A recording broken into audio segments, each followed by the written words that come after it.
Hello friends, welcome to your YouTube channel English family 87।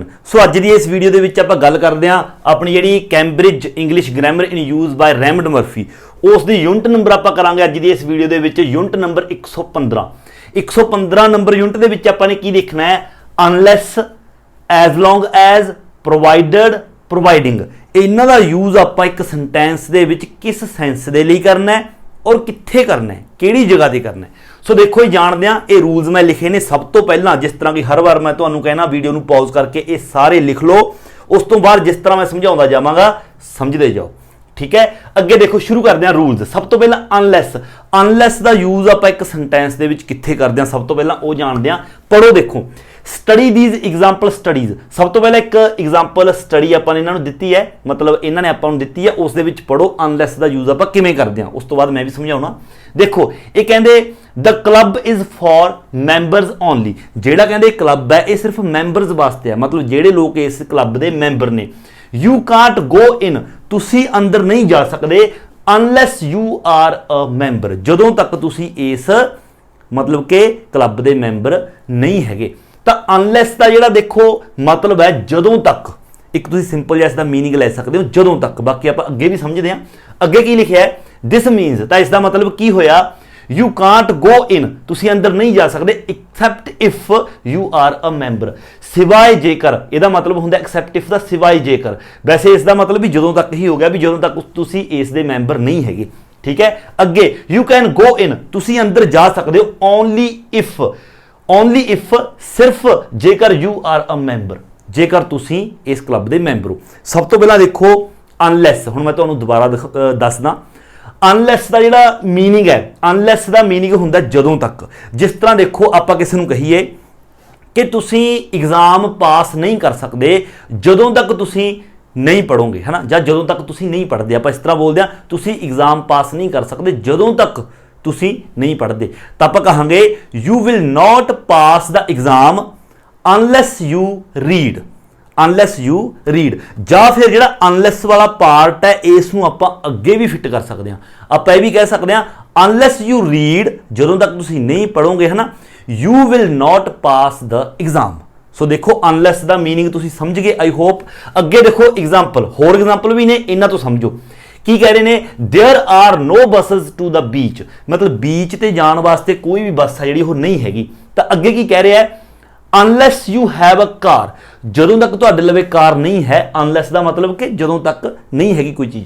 Unless you have the car, जेकर जां जदों तक तुहाडे लवे कार नहीं हैगी, it is difficult to get there, तो उत्थे पहुंचना बहुत मुश्किल है। तो ब्रैकेट दे विच की कह रहा है, accept if you have a car, ठीक है। एक्सैप्ट इफ का मतलब कि सिवाय जेकर, तो यह मतलब हो गया कि सिवाय जेकर यू हैव अ कार, तुहाडे लवे जेकर कार है फिर ही पहुंच सकते हो, जेकर कार नहीं हैगी तो उत्थे तुसीं नहीं पहुंच सकते। अगली एग्जाम्पल, अगली एग्जाम्पल दे विच कह रहे हैं, पहला जो बंदा हैगा कहना, shall I tell Liz what happened, की कहना मैं लिज नूं दस सकदा कि वट हैपन्ड की गल होई, कोई पूछ रहा है अगों।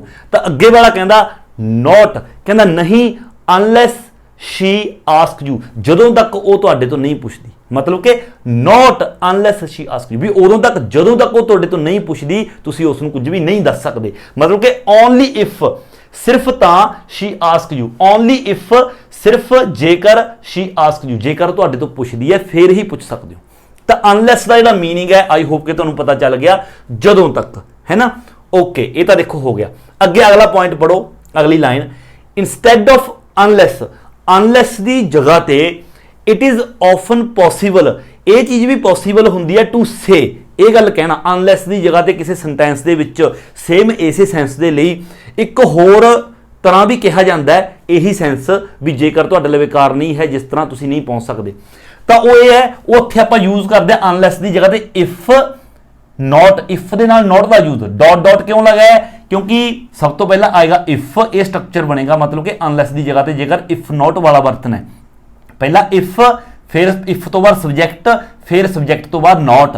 जिहड़ा नॉट है कल्ला नहीं आएगा, हैल्पिंग वर्ब दे नाल आएगा, is not, am not, are not, was not, can not, do not, does not वगैरह वगैरह। देखो आप इस तरह भी कह सकते हैं, अनलैस वी लीव नाउ, तो ये मतलब एग्जाम्पल है, कहना अनलैस वी लीव नाउ, कहना जदों तक असीं इत्थों नहीं निकलते ਵੀ ਵਿਲ ਬੀ ਲੇਟ, ਤਾਂ ਅਸੀਂ ਲੇਟ ਹੋ ਜਾਾਂਗੇ, ਮਤਲਬ ਜੇਕਰ ਇੱਥੋਂ ਜਲਦੀ ਨਿਕਲਾਂਗੇ ਫਿਰ ਆਪਾਂ ਪਹੁੰਚ ਜਾਾਂਗੇ ਜਿੱਥੇ ਜਾਣਾ ਹੈ। ਅਨਲੈਸ ਵੀ ਲੀਵ ਨਾਓ, ਜੇਕਰ ਅਸੀਂ ਨਹੀਂ ਚੱਲਦੇ ਇੱਥੋਂ ਵੀ ਵਿਲ ਬੀ ਲੇਟ, ਤਾਂ ਅਸੀਂ ਲੇਟ ਹੋ ਜਾਾਂਗੇ। ਇਸ ਨੂੰ ਆਪਾਂ ਇਫ ਨੋਟ ਦੇ ਨਾਲ ਵੀ ਇਸ ਤਰ੍ਹਾਂ ਵੀ ਕਹਿ ਸਕਦੇ ਹਾਂ। ਇਫ, ਸਭ ਤੋਂ ਪਹਿਲਾਂ ਇਫ ਆ ਗਿਆ, ਵੀ ਆ ਗਿਆ ਸਬਜੈਕਟ, ਉਸ ਤੋਂ ਬਾਅਦ don't. If we don't leave now, ਜੇਕਰ ਅਸੀਂ ਹੁਣ ਇੱਥੋਂ ਨਹੀਂ ਨਿਕਲਦੇ ਵੀ ਵਿਲ ਬੀ ਲੇਟ, ਇੱਕੋ ਗੱਲਬਾਤ ਹੈ, ਤਾਂ ਅਸੀਂ ਲੇਟ ਹੋ ਜਾਵਾਂਗੇ। ਆਈ ਹੋਪ ਕਿ ਅਨਲੈਸ ਦਾ ਯੂਜ਼ ਕਿਸ ਤਰ੍ਹਾਂ ਕਰਨਾ ਹੈ ਉਹ ਤੁਸੀਂ ਸਮਝ ਗਏ ਹੋਵੋਗੇ। ਸੈਂਟੈਂਸ ਦੇ ਵਿੱਚ ਜਦੋਂ, ਮਤਲਬ ਕਿ ਜਦੋਂ ਤੱਕ, ਹੈ ਨਾ, ਕੋਈ ਕੰਡੀਸ਼ਨ ਕਹਿਣੀ ਹੋਵੇ ਆਪਾਂ ਕਿਸੇ ਨੂੰ ਕਿ ਤੁਸੀਂ ਆਹ ਕੰਮ ਨਹੀਂ ਕਰ ਸਕਦੇ ਜਦੋਂ ਤੱਕ ਤੁਹਾਡੇ ਲਈ ਆਹ ਚੀਜ਼ ਨਹੀਂ ਹੈਗੀ, ਜਾਂ ਫਿਰ ਆਪਾਂ ਕਹਿ ਦਈਏ ਜਿਸ ਤਰ੍ਹਾਂ ਐਗਜ਼ਾਮਪਲ ਦਿੱਤੀ ਸੀ, ਤੁਸੀਂ ਐਗਜ਼ਾਮ ਪਾਸ ਨਹੀਂ ਕਰ ਸਕਦੇ ਜਦੋਂ ਤੱਕ ਤੁਸੀਂ ਨਹੀਂ ਪੜੋਗੇ, ਤਾਂ ਉੱਥੇ ਅਨਲੈਸ। ਹੁਣ ਦੇਖੋ ਅੱਗੇ, as long as, provided, providing, ਇਹਨਾਂ ਤਿੰਨਾਂ ਦਾ ਹੀ ਜਿਹੜਾ ਮੀਨਿੰਗ ਹੈ ਸੇਮ ਹੈ। ਅੱਗੇ ਦੇਖੋ, ਅੱਗੇ ਲਿਖਿਆ ਇਹਨਾਂ ਦਾ ਮੀਨਿੰਗ ਕੀ ਹੈ, ਐਜ਼ ਲੌਂਗ ਐਜ਼ ਔਰ ਸੋ ਲੌਂਗ ਐਜ਼। ਦੇਖੋ ਐਜ਼ ਲੌਂਗ ਐਜ਼ ਤੇ ਸੋ ਲੌਂਗ ਐਜ਼ ਬਿਲਕੁਲ ਸੇਮ, ਇਹਨਾਂ ਦੇ ਵਿੱਚ ਕੋਈ ਫਰਕ ਨਹੀਂ ਹੈਗਾ। ਜਾਂ ਫਿਰ ਪ੍ਰੋਵਾਈਡਡ ਦੈਟ, ਦੈਟ ਬ੍ਰੈਕਟ ਦੇ ਵਿੱਚ ਲਗਾਇਆ ਹੈ, ਪ੍ਰੋਵਾਈਡਡ ਤੋਂ ਬਾਅਦ ਦੈਟ ਤੁਸੀਂ ਲਗਾ ਵੀ ਸਕਦੇ ਹੋ ਔਰ ਨਹੀਂ ਮਤਲਬ ਨਹੀਂ ਵੀ ਲਗਾ ਸਕਦੇ, ਠੀਕ ਹੈ। ਪ੍ਰੋਵਾਈਡਡ ਦੈਟ ਔਰ ਜਾਂ ਫਿਰ ਪ੍ਰੋਵਾਈਡਿੰਗ ਦੈਟ, ਮਤਲਬ ਇਹਨਾਂ ਦੋਵਾਂ ਦਾ ਵੀ ਮਤਲਬ ਸੇਮ ਹੀ ਹੈ। ਇਹਨਾਂ ਚਾਰਾਂ ਦਾ ਸਾਰਿਆਂ ਦਾ ਮਤਲਬ ਕੀ ਹੈ, all these expressions means, ਇਹਨਾਂ ਸਾਰਿਆਂ ਦਾ ਮਤਲਬ ਕੀ ਹੈ, ਦੇਖੋ if ਜਾਂ ਫਿਰ on condition that। if ਦਾ ਮਤਲਬ ਕੀ ਹੁੰਦਾ, ਜੇਕਰ, ਜਾਂ ਫਿਰ on condition that। on condition that ਮਤਲਬ ਕਿ ਜਦੋਂ ਆਪਾਂ ਕਿਸੇ ਦੇ ਅੱਗੇ ਕੋਈ ਕੰਡੀਸ਼ਨ ਰੱਖਦੇ ਹਾਂ। ਕੰਡੀਸ਼ਨ ਕਿਸ ਤਰ੍ਹਾਂ, ਮੰਨ ਲਓ ਆਪਣੇ ਤੋਂ ਕੋਈ ਪੈਸੇ ਉਧਾਰ ਲੈਣ ਆਇਆ, ਤਾਂ ਆਪਾਂ ਉਸ ਨੂੰ ਇੱਕ ਕੰਡੀਸ਼ਨ ਰੱਖਦੇ ਹਾਂ ਕਿ ਮੈਂ ਤੈਨੂੰ ਪੈਸੇ ਉਧਾਰ ਦੇ ਦੇਵਾਂਗਾ ਜੇਕਰ ਤੂੰ 1 ਹਫ਼ਤੇ ਦੇ ਵਿੱਚ ਵਾਪਸ ਕਰ ਦਿੰਦਾ। ਜੇਕਰ ਇਫ, ਜਾਂ ਫਿਰ ਕਹਿ ਲਓ ਵੀ ਕੰਡੀਸ਼ਨ ਰੱਖਤੀ ਆਪਾਂ ਨੇ, ਕੰਡੀਸ਼ਨ ਹੀ ਹੋਗੀ ਨਾ ਵੀ ਮੈਂ ਤੈਨੂੰ ਪੈਸੇ ਉਧਾਰ ਹੀ, ਹਾਂ ਤੂੰ ਮੈਥੋਂ ਪੈਸੇ ਉਧਾਰ ਲਿਜਾ ਸਕਦਾ ਜੇਕਰ 1 ਹਫ਼ਤੇ ਦੇ ਵਿੱਚ ਵਾਪਸ ਦੇ ਦਿੰਦਾ, ਕੰਡੀਸ਼ਨ ਹੋਗੀ। ਕੰਡੀਸ਼ਨ ਰੱਖਤੀ ਕਿ 1 ਹਫ਼ਤੇ ਦੇ ਵਿੱਚ ਵਾਪਸ ਦੇਣੇ ਨੇ ਜਾਂ ਫਿਰ 1 ਮਹੀਨੇ ਦੇ ਵਿੱਚ ਵਾਪਸ ਦੇਣੇ ਨੇ। ਦੇਖੋਗੇ ਐਗਜ਼ਾਮਪਲ, ਦੇਖੋ ਐਗਜ਼ਾਮਪਲ ਦੇ ਨਾਲ ਵੀ ਸਮਝੋਗੇ ਇਹ ਕੀ ਕਹਿ ਰਿਹਾ ਹੈ। ਯੂ ਕੈਨ ਬੋਰੋ ਮਾਈ ਕਾਰ, ਵੀ ਤੁਸੀਂ ਮੇਰੀ ਕਾਰ ਲਿਜਾ ਸਕਦੇ ਹੋ, ਐਜ਼ ਲੌਂਗ ਐਜ਼ ਜਾਂ ਫਿਰ ਸੋ ਲੌਂਗ ਐਜ਼, ਇੱਕੋ ਹੀ ਗੱਲਬਾਤ ਹੈ। You can ਬੋਰੋ my car as long as, so long as you promise, ਜੇਕਰ ਤੁਸੀਂ ਪ੍ਰੋਮਿਸ ਕਰਦੇ ਹੋ ਨਾਟ ਟੂ ਡਰਾਈਵ ਟੂ ਫਾਸਟ, ਜੇਕਰ ਤੁਸੀਂ ਜ਼ਿਆਦਾ ਤੇਜ਼ ਨਹੀਂ ਚਲਾਓਗੇ ਕਾਰ ਨੂੰ ਤਾਂ ਤੁਸੀਂ ਮੇਰੀ ਕਾਰ ਲਿਜਾ ਸਕਦੇ ਹੋ। ਦੇਖੋ ਜੇਕਰ ਇਫ ਕਹਿ ਲਓ ਵੇ ਸਕਦਾ ਵੀ ਜੇਕਰ ਤੁਸੀਂ ਕਾਰ ਜ਼ਿਆਦਾ ਤੇਜ਼ ਨਹੀਂ ਚਲਾਓਗੇ, ਜਾਂ ਫਿਰ ਕਹਿ ਲਓ ਵੀ ਕੰਡੀਸ਼ਨ ਰੱਖੀ ਹੈ ਕਿ ਜੇਕਰ ਤੁਸੀਂ ਤੇਜ਼ ਨਹੀਂ ਚਲਾਓਗੇ ਫਿਰ ਲੈ ਜਾਓ। ਦੇਖੋ ਨੀਚੇ ਵੀ ਲਿਖਿਆ ਯੂ ਕੈਨ ਬੋਰੋ ਮਾਈ ਕਾਰ, ਤੁਸੀਂ ਮੇਰੀ ਕਾਰ ਲਿਜਾ ਸਕਦੇ ਹੋ, ਬਟ ਯੂ ਮਸਟ ਪ੍ਰੋਮਿਸ, ਪਰ ਤੁਸੀਂ ਪ੍ਰੋਮਿਸ ਕਰੋ ਨਾਟ ਟੂ ਡਰਾਈਵ ਟੂ ਫਾਸਟ, ਕਿ ਜ਼ਿਆਦਾ ਫਾਸਟ ਨਹੀਂ ਚਲਾਓਗੇ। ਦਿਸ ਇਜ਼ ਅ ਕੰਡੀਸ਼ਨ, ਇੱਕ ਕੰਡੀਸ਼ਨ ਹੈ ਵੀ ਫਿਰ ਹੀ ਕਾਰ ਮਿਲੂਗੀ। ਤਾਂ ਇਸ ਤਰ੍ਹਾਂ as long as, provided, providing ਜਾਂ ਫਿਰ ਸੋ ਲੌਂਗ ਐਜ਼, ਇਹਨਾਂ ਦਾ ਯੂਜ਼ ਆਪਾਂ ਕਰਦੇ ਹਾਂ ਇਫ, ਜਦੋਂ ਆਪਾਂ ਇਫ ਦੀ ਸੈਂਸ ਹੋਵੇ ਜੇਕਰ, ਜਾਂ ਫਿਰ ਕੰਡੀਸ਼ਨ ਰੱਖਦੇ ਹਾਂ ਕੋਈ ਆਪਾਂ ਉੱਥੇ। ਦੇਖੋ ਯਾਦ ਰੱਖਣਾ। ਅੱਗੇ ਦੇਖੋ ਇੱਕ ਐਗਜ਼ਾਮਪਲ ਹੋਰ ਹੈ, travelling by car is convenient. Convenient ਹੁੰਦਾ ਹੈ ਮਤਲਬ ਕਿ ਸੁਵਿਧਾਜਨਕ, ਵੀ ਆਪਾਂ ਨੂੰ ਵਧੀਆ ਸੁਵਿਧਾ ਹੁੰਦੀ ਹੈ ਜੇਕਰ ਆਪਾਂ ਆਪਣੀ ਕਾਰ ਦੇ ਵਿੱਚ ਜਾਂਦੇ ਹਾਂ। ਪਰ ਅੱਗੇ ਕੀ ਲਿਖਿਆ, ਪ੍ਰੋਵਾਈਡਡ ਦੈਟ ਜਾਂ ਫਿਰ ਪ੍ਰੋਵਾਈਡਿੰਗ ਦੈਟ, ਜੇਕਰ you have somewhere to park. ਪਰ ਕੰਡੀਸ਼ਨ ਕੀ ਹੈ ਵੀ ਕਾਰ ਤੇ ਜਾਣਾ ਬਾਈ ਕਾਰ ਕਨਵੀਨੀਅੰਟ ਤਾਂ ਹੀ ਹੈ, ਸੁਵਿਧਾਜਨਕ ਤਾਂ ਹੀ ਹੈ ਜੇਕਰ, ਵੀ ਕੰਡੀਸ਼ਨ ਕੀ ਹੈ, ਜੇਕਰ you have somewhere to park, ਜੇਕਰ ਕਿਤੇ ਤੁਹਾਡੇ ਕੋਲੇ ਪਾਰਕ ਕਰਨ ਦੀ ਜਗ੍ਹਾ ਹੈਗੀ ਹੈ। ਹੁਣ ਜੇਕਰ ਤੁਸੀਂ ਕਾਰ ਲੈ ਕੇ ਚੱਲ ਪਏ, ਪਾਰਕ ਕਰਨ ਦੀ ਕਿਤੇ ਜਗ੍ਹਾ ਨਹੀਂ ਤਾਂ ਖੜਾਓਗੇ ਕਿੱਥੇ, ਪ੍ਰੋਬਲਮ ਹੋ ਜਾਏਗੀ। ਤਾਂ ਕਰਕੇ ਇੱਥੇ ਵੀ ਕੰਡੀਸ਼ਨ ਹੋ ਗਈ ਦੇਖੋ, ਬਟ ਓਨਲੀ ਇਫ, ਤਾਂ ਹੀ ਲਿਜਾ ਸਕਦੇ ਹੋ only if you have somewhere to park, ਜੇਕਰ ਤੁਹਾਡੇ ਲਈ ਪਾਰਕ ਕਰਨ ਦੀ ਉੱਥੇ ਜਗ੍ਹਾ ਹੈਗੀ ਹੈ, ਇਹ ਹੋ ਗਈ ਕੰਡੀਸ਼ਨ ਜਾਂ ਫਿਰ ਇਫ। ਆਈ ਹੋਪ ਕਿ ਸਮਝ ਗਏ ਐਜ਼ ਲੌਂਗ ਐਜ਼, ਪ੍ਰੋਵਾਈਡਡ ਤੇ ਪ੍ਰੋਵਾਈਡਿੰਗ ਦਾ ਯੂਜ਼ ਆਪਾਂ ਨੇ ਕਿਸ ਤਰ੍ਹਾਂ ਕਰਨਾ ਹੈ। ਠੀਕ ਹੈ, ਹੁਣ ਆ ਜਾਓ ਅਗਲਾ point, unless, as long as, ਇਹਦੇ ਵਿੱਚ ਸਾਰੇ ਆ ਗਏ unless, as long as, etcetera, ਮਤਲਬ ਕਿ ਸਾਰਿਆਂ ਦੀ ਗੱਲ ਹੋ ਰਹੀ ਹੈ ਅਨਲੈਸ ਦੀ, ਇਹਨਾਂ ਦੀ ਵੀ ਸਾਰਿਆਂ ਦੀ। ਫॉर द ਫਿਊਚਰ, ਹੁਣ ਇਹਨਾਂ ਦਾ ਯੂਜ਼ ਆਪਾਂ ਫਿਊਚਰ ਦੇ ਲਈ ਕਿਸ ਤਰ੍ਹਾਂ ਕਰਦੇ ਹਾਂ, ਇਹ ਤਾਂ ਆਪਾਂ ਨਾਰਮਲ ਯੂਜ਼ ਪ੍ਰੈਜ਼ੈਂਟ ਦੇ ਵਿੱਚ ਹਨਾ ਹੋ ਗਿਆ ਇਹਨਾਂ ਦਾ। ਫਿਊਚਰ ਦੇ ਵਿੱਚ ਜਦੋਂ ਆਪਾਂ ਇਹਨਾਂ ਦਾ ਯੂਜ਼ ਕਰਦੇ ਹਾਂ ਤਾਂ ਆਪਾਂ ਕੀ ਕਰਦੇ ਹਾਂ, ਦੇਖੋ when you are talking about the future, ਜਦੋਂ ਤੁਸੀਂ ਫਿਊਚਰ ਦੇ ਬਾਰੇ ਗੱਲ ਕਰ ਰਹੇ ਹੋ, do not use will, will the use ਨਹੀਂ ਕਰਨਾ after unless, as long as, ਸੋ ਲੌਂਗ ਐਜ਼, ਪ੍ਰੋਵਾਈਡਡ, ਪ੍ਰੋਵਾਈਡਿੰਗ। ਕਹਿਣ ਦਾ ਮਤਲਬ ਕੀ ਹੈ, ਇਹਨਾਂ ਸਾਰਿਆਂ ਤੋਂ ਬਾਅਦ ਜੇਕਰ ਕਿਸੇ ਸੈਂਟੈਂਸ ਦੇ ਵਿੱਚ ਇਹਨਾਂ ਦਾ ਯੂਜ਼ ਆਪਾਂ ਕਰਦੇ ਹਾਂ ਫਿਊਚਰ ਦੇ ਲਈ, ਗੱਲ ਫਿਊਚਰ ਦੀ ਹੋ ਰਹੀ ਹੈ, ਬੇਸ਼ੱਕ ਨੀਅਰ ਫਿਊਚਰ ਹੈ, ਤਾਂ ਇਹਨਾਂ ਤੋਂ ਬਾਅਦ ਆਪਾਂ ਵਿਲ ਦਾ ਯੂਜ਼ ਨਹੀਂ ਕਰਾਂਗੇ। ਕਿਵੇਂ ਨਹੀਂ ਕਰਾਂਗੇ ਤਾਂ ਅੱਗੇ ਵੀ ਦੇਖੋ ਇਹਨੇ ਲਿਖਿਆ ਯੂਜ਼ ਅ ਪ੍ਰੈਜ਼ੈਂਟ ਟੈਂਸ, ਪ੍ਰੈਜ਼ੈਂਟ ਸਿੰਪਲ ਔਰ ਇਜ਼ ਐਮ ਆਰ, ਮਤਲਬ ਕਿ ਇਹਨਾਂ ਤੋਂ ਬਾਅਦ ਆਪਾਂ ਵਿਲ ਦਾ ਯੂਜ਼ ਨਹੀਂ ਕਰਾਂਗੇ, ਪ੍ਰੈਜ਼ੈਂਟ ਟੈਂਸ ਹੈ ਜਿਹੜਾ ਉਸ ਦਾ ਯੂਜ਼ ਕਰਾਂਗੇ, ਮਤਲਬ ਕਿ ਪ੍ਰੈਜ਼ੈਂਟ ਇੰਡੈਫੀਨੇਟ ਹੈ ਨਾ, ਪ੍ਰੈਜ਼ੈਂਟ ਇੰਡੈਫੀਨੇਟ ਜਾਂ ਸਿੰਪਲ ਜਾਂ ਫਿਰ ਸਿੰਪਲ ਇਜ਼ ਐਮ ਆਰ ਜੇਕਰ ਸਿੰਪਲ ਸੈਂਟੈਂਸ ਹੈ। ਦੇਖੋ ਐਗਜ਼ਾਮਪਲ ਕਿਸ ਤਰ੍ਹਾਂ ਇਹ ਕਹਿ ਰਿਹਾ ਆਈ ਐਮ ਨॉट ਗੋਇੰਗ ਆਊਟ, ਠੀਕ ਹੈ, ਆਈ ਐਮ ਨॉट ਗੋਇੰਗ ਆਊਟ, ਮੈਂ ਬਾਹਰ ਨਹੀਂ ਜਾ ਰਿਹਾ, ਅਨਲੈਸ ਇਟ ਸਟਾਪਸ ਰੇਨਿੰਗ, ਜਦੋਂ ਤੱਕ ਵਰਖਾ ਖਤਮ ਨਹੀਂ ਹੁੰਦੀ। ਦੇਖੋ ਇੱਥੇ ਜੇਕਰ ਤੁਸੀਂ ਸਮਝੋ ਪਹਿਲਾਂ ਬ੍ਰੈਕਟ ਦੇ ਵਿੱਚ ਦੇਖੋ, ਬ੍ਰੈਕਟ ਦੇ ਵਿੱਚ ਅਨਲੈਸ ਤੋਂ ਬਾਅਦ it stops raining, present indefinite tense ਦਾ ਯੂਜ਼ ਕੀਤਾ ਅਨਲੈਸ ਤੋਂ ਬਾਅਦ। ਇਸ ਤਰ੍ਹਾਂ ਨਹੀਂ ਕਹਾਂਗੇ unless it will stop raining, ਜਦੋਂ ਤੱਕ ਵਰਖਾ ਸਮਾਪਤ ਨਹੀਂ ਹੁੰਦੀ, ਇਹ ਗਲਤ ਹੈ, ਵਿਲ ਦਾ ਯੂਜ਼ ਨਹੀਂ ਕਰਾਂਗੇ। ਇਹ ਇੱਕ ਤਰ੍ਹਾਂ ਦਾ ਫਿਊਚਰ ਆ ਗਿਆ, ਕਿਉਂਕਿ ਮੰਨ ਲਓ ਵਰਖਾ ਹੋ ਰਹੀ ਹੈ, ਜਿਸ ਵਕਤ ਵਰਖਾ ਹੋ ਰਹੀ ਹੈ ਆਪਾਂ ਉਸ ਵਕਤ ਕਹਿ ਰਹੇ ਹਾਂ ਆਪਣੇ ਸਾਹਮਣੇ ਵਰਖਾ ਹੋ ਰਹੀ ਹੈ ਤਾਂ ਆਪਾਂ ਕਹਿ ਰਹੇ ਹਾਂ ਆਈ ਐਮ ਨॉट ਗੋਇੰਗ ਆਊਟ, ਮੈਂ ਬਾਹਰ ਨਹੀਂ ਜਾ ਰਿਹਾ, ਹੈ ਨਾ। ਅਨਲੈਸ ਇਟ ਸਟਾਪਸ ਰੇਨਿੰਗ, ਜਦੋਂ ਤੱਕ ਜਿਹੜੀ ਇਹ ਵਰਖਾ ਹੈ ਖਤਮ ਨਹੀਂ ਹੁੰਦੀ, ਮਤਲਬ ਕਿ ਆਪਾਂ ਫਿਊਚਰ ਦੀ ਗੱਲ ਕਰ ਰਹੇ ਹਾਂ ਕਿ ਮੈਂ ਬਾਹਰ ਉਦੋਂ ਜਾਊਂਗਾ ਜਦੋਂ ਵਰਖਾ ਖਤਮ ਹੋਗੀ, ਹੈ ਨਾ, ਜਦੋਂ ਤੱਕ ਖਤਮ ਨਹੀਂ ਹੁੰਦੀ ਮੈਂ ਬਾਹਰ ਨਹੀਂ ਜਾਂਦਾ। ਤਾਂ ਇੱਥੇ ਆਪਾਂ ਇਹ ਥੋੜੀ ਕਹਾਂਗੇ unless it will stop raining, ਹਾਲਾਂਕਿ ਗੱਲ ਫਿਊਚਰ ਦੀ ਹੀ ਹੋ ਰਹੀ ਹੈ। ਤਾਂ ਇੱਥੇ ਆਪਾਂ ਅਨਲੈਸ ਤੋਂ ਬਾਅਦ it stops present indefinite the use ਕਰਾਂਗੇ। ਕੱਲੀ ਕੱਲੀ ਗੱਲ ਯਾਦ ਰੱਖਣੀ ਹੈ ਤੇ ਲਿਖ ਕੇ ਰੱਖਣੀ ਹੈ। ਅਗਲੀ ਐਗਜ਼ਾਮਪਲ ਦੇਖੋ, providing the weather is good, we are going to have a picnic tomorrow. ਦੇਖੋ ਪਹਿਲੀ ਗੱਲ ਦਾ ਟਮੋਰੋ ਆ ਗਿਆ, ਪਹਿਲਾਂ ਹੀ ਪਤਾ ਚੱਲ ਗਿਆ ਕਿ ਟਮੋਰੋ ਆਉਣ ਵਾਲੇ ਕੱਲ ਦੀ ਗੱਲ ਹੋ ਰਹੀ ਹੈ, ਫਿਊਚਰ ਦੀ ਗੱਲ ਹੋ ਰਹੀ ਹੈ। ਤਾਂ ਹੁਣ ਇੱਥੇ ਇਹ ਕਹਿਣਾ ਕੀ ਚਾਹ ਰਿਹਾ, ਕਹਿੰਦਾ providing the weather is good, we ਜੇਕਰ, ਜੇਕਰ ਮਤਲਬ ਕੰਡੀਸ਼ਨ ਹੋ ਗਈ ਨਾ, ਕੰਡੀਸ਼ਨ ਇਫ, ਜੇਕਰ ਜਾਂ ਫਿਰ ਕੰਡੀਸ਼ਨ ਰੱਖਤੀ, ਕਹਿੰਦਾ ਜੇਕਰ ਵੈਦਰ ਹੈ ਜਿਹੜਾ ਮੌਸਮ ਹੈ ਵਧੀਆ ਹੁੰਦਾ, ਜੇਕਰ ਮੌਸਮ ਵਧੀਆ ਹੁੰਦਾ ਹੈ we are going to have a picnic tomorrow, ਤਾਂ ਅਸੀਂ ਕੱਲ ਨੂੰ ਪਿਕਨਿਕ ਤੇ ਚੱਲਾਂਗੇ। ਗੱਲ ਤਾਂ ਫਿਊਚਰ ਦੀ ਹੋ ਗਈ, ਬਟ ਆਪਾਂ ਇੱਥੇ ਯੂਜ਼ ਕੀ ਕੀਤਾ, ਪ੍ਰੋਵਾਈਡਿੰਗ ਦਾ ਵੈਦਰ ਇਜ਼। ਹੁਣ ਇੱਥੇ ਆਪਾਂ ਇਹ ਨਹੀਂ ਕਹਾਂਗੇ providing the weather will be good, ਨਹੀਂ, ਫਿਊਚਰ ਯੂਜ਼ ਨਹੀਂ ਕਰਨਾ ਆਪਾਂ ਨੇ, ਕਿਉਂਕਿ ਪ੍ਰੋਵਾਈਡਿੰਗ ਆ ਗਿਆ, ਬੇਸ਼ੱਕ ਫਿਊਚਰ ਦੀ ਗੱਲ ਹੈ, ਆਪਾਂ ਕਹਾਂਗੇ providing the weather is good, ਜੇਕਰ ਮਤਲਬ ਜਿਹੜਾ ਮੌਸਮ ਹੈ ਜੇਕਰ ਮੌਸਮ ਵਧੀਆ ਹੁੰਦਾ ਜਾਂ ਫਿਰ ਕੰਡੀਸ਼ਨ ਹੈ ਵੀ ਜੇਕਰ ਮੌਸਮ ਵਧੀਆ ਹੋ ਜਾਂਦਾ ਤਾਂ ਅਸੀਂ ਫਿਰ ਕੱਲ ਨੂੰ ਪਿਕਨਿਕ ਤੇ ਜਾਵਾਂਗੇ। ਸੋ ਇਹ ਸੀਗੇ unless, as long as, provided and providing, so long as we ਇਹਨਾਂ ਦੇ ਵਿੱਚ ਆ ਗਿਆ। ਇਹ ਸੀ ਇਹਨਾਂ ਦੇ ਰੂਲਸ, ਇਹਨਾਂ ਨੂੰ ਕਾਪੀ ਦੇ ਉੱਪਰ ਲਿਖ ਕੇ ਰੱਖਣਾ, ਜਿਸ ਤਰ੍ਹਾਂ ਮੈਂ ਸਮਝਾਇਆ ਹੈ ਚੰਗੀ ਤਰ੍ਹਾਂ ਸਮਝਣਾ। ਜੇਕਰ ਤੁਹਾਡੇ ਇਹ ਰੂਲਸ ਚੰਗੀ ਤਰ੍ਹਾਂ ਸਮਝ ਆ ਗਏ ਕਿ ਇਹਨਾਂ ਦਾ ਕਿੱਥੇ ਯੂਜ਼ ਕਰਨਾ ਹੈ, ਤਾਂ ਜਿਹੜੀਆਂ ਐਕਸਰਸਾਈਜ਼ਸ ਨੇ ਇਸ ਯੂਨਿਟ ਦੀਆਂ ਉਸ ਨੂੰ ਆਸਾਨੀ ਦੇ ਨਾਲ ਤੁਸੀਂ ਕਰ ਸਕੋਗੇ। ਬਾਕੀ ਜੇਕਰ ਕੋਈ ਪ੍ਰੋਬਲਮ ਆਉਂਦੀ ਹੈ ਜਦੋਂ ਆਪਾਂ ਐਕਸਰਸਾਈਜ਼ਸ ਕਰਾਂਗੇ, ਮੈਂ ਨਾਲ ਹੁੰਦੇ ਵੀ ਤੁਹਾਨੂੰ ਦੱਸ ਦੇਵਾਂਗਾ। ਵੈਸੇ ਜਿਹੜੀਆਂ ਵੀ ਇਸ ਯੂਨਿਟ ਦੀਆਂ ਐਕਸਰਸਾਈਜ਼ਸ ਨੇ ਇਹਨਾਂ ਦਾ ਆਪਾਂ ਨੇ ਯੂਜ਼ ਕਰਨਾ ਹੈ ਅਨਲੈਸ, ਐਜ਼ ਲੌਂਗ ਐਜ਼ ਦਾ, ਬਿਲਕੁਲ ਹੀ ਆਸਾਨ ਨੇ, ਤੁਸੀਂ ਆਸਾਨੀ ਦੇ ਨਾਲ ਕਰਨ ਦੇ ਯੋਗ ਹੋਵੋਗੇ। ਐਂਡ ਅੱਗੇ ਆਪਣੀ ਇਸ ਯੂਨਿਟ ਦੀ ਫਸਟ ਐਕਸਰਸਾਈਜ਼ ਹੈ ਜਿਹੜੀ ਉਹ ਆਪਾਂ ਦੇਖੋ ਸ਼ੁਰੂ ਕਰਦੇ ਹਾਂ। ਇਸ ਦੇ ਵਿੱਚ ਆਪਾਂ ਨੇ ਕੀ ਕਰਨਾ ਹੈ, ਆਪਾਂ ਨੂੰ ਦੇਖੋ ਇਹਨਾਂ ਨੇ ਸੈਂਟੈਂਸ ਦਿੱਤੇ ਨੇ, ਆਪਣੇ ਕੋਲ 5 ਸੈਂਟੈਂਸ ਨੇ ਔਰ ਨੀਚੇ ਆਪਾਂ ਨੇ ਇਹਨਾਂ ਦੇ ਨੀਚੇ ਇੱਕ ਇੱਕ ਸੈਂਟੈਂਸ ਆਪਾਂ ਨੇ ਹੋਰ ਬਣਾਉਣਾ ਹੈ 5 ਦੇ।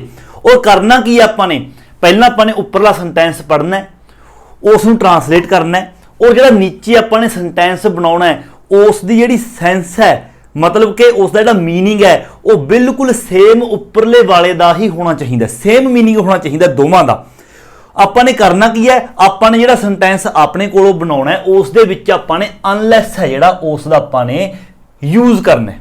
ਠੀਕ ਹੈ, ਪਹਿਲਾਂ ਸੈਂਟੈਂਸ ਪੜ੍ਹਨਾ ਹੈ, ਜਿਹੜੀ ਇਸ ਦੀ ਪੰਜਾਬੀ ਬਣ ਗਈ, ਇਸ ਦਾ ਮੀਨਿੰਗ ਬਣ ਗਿਆ, ਔਰ ਨੀਚੇ ਆਪਾਂ ਨੇ ਦੁਬਾਰਾ ਫਿਰ ਆਪਾਂ ਨੇ ਸੈਂਟੈਂਸ ਲਿਖਣਾ ਹੈ, ਅਨਲੈਸ ਦਾ ਵਿੱਚ ਯੂਜ਼ ਕਰਨਾ ਹੈ, ਔਰ ਸੈਂਸ ਹੈ ਜਿਹੜੀ ਉਹ ਸੇਮ ਰਹਿਣੀ ਚਾਹੀਦੀ ਹੈ।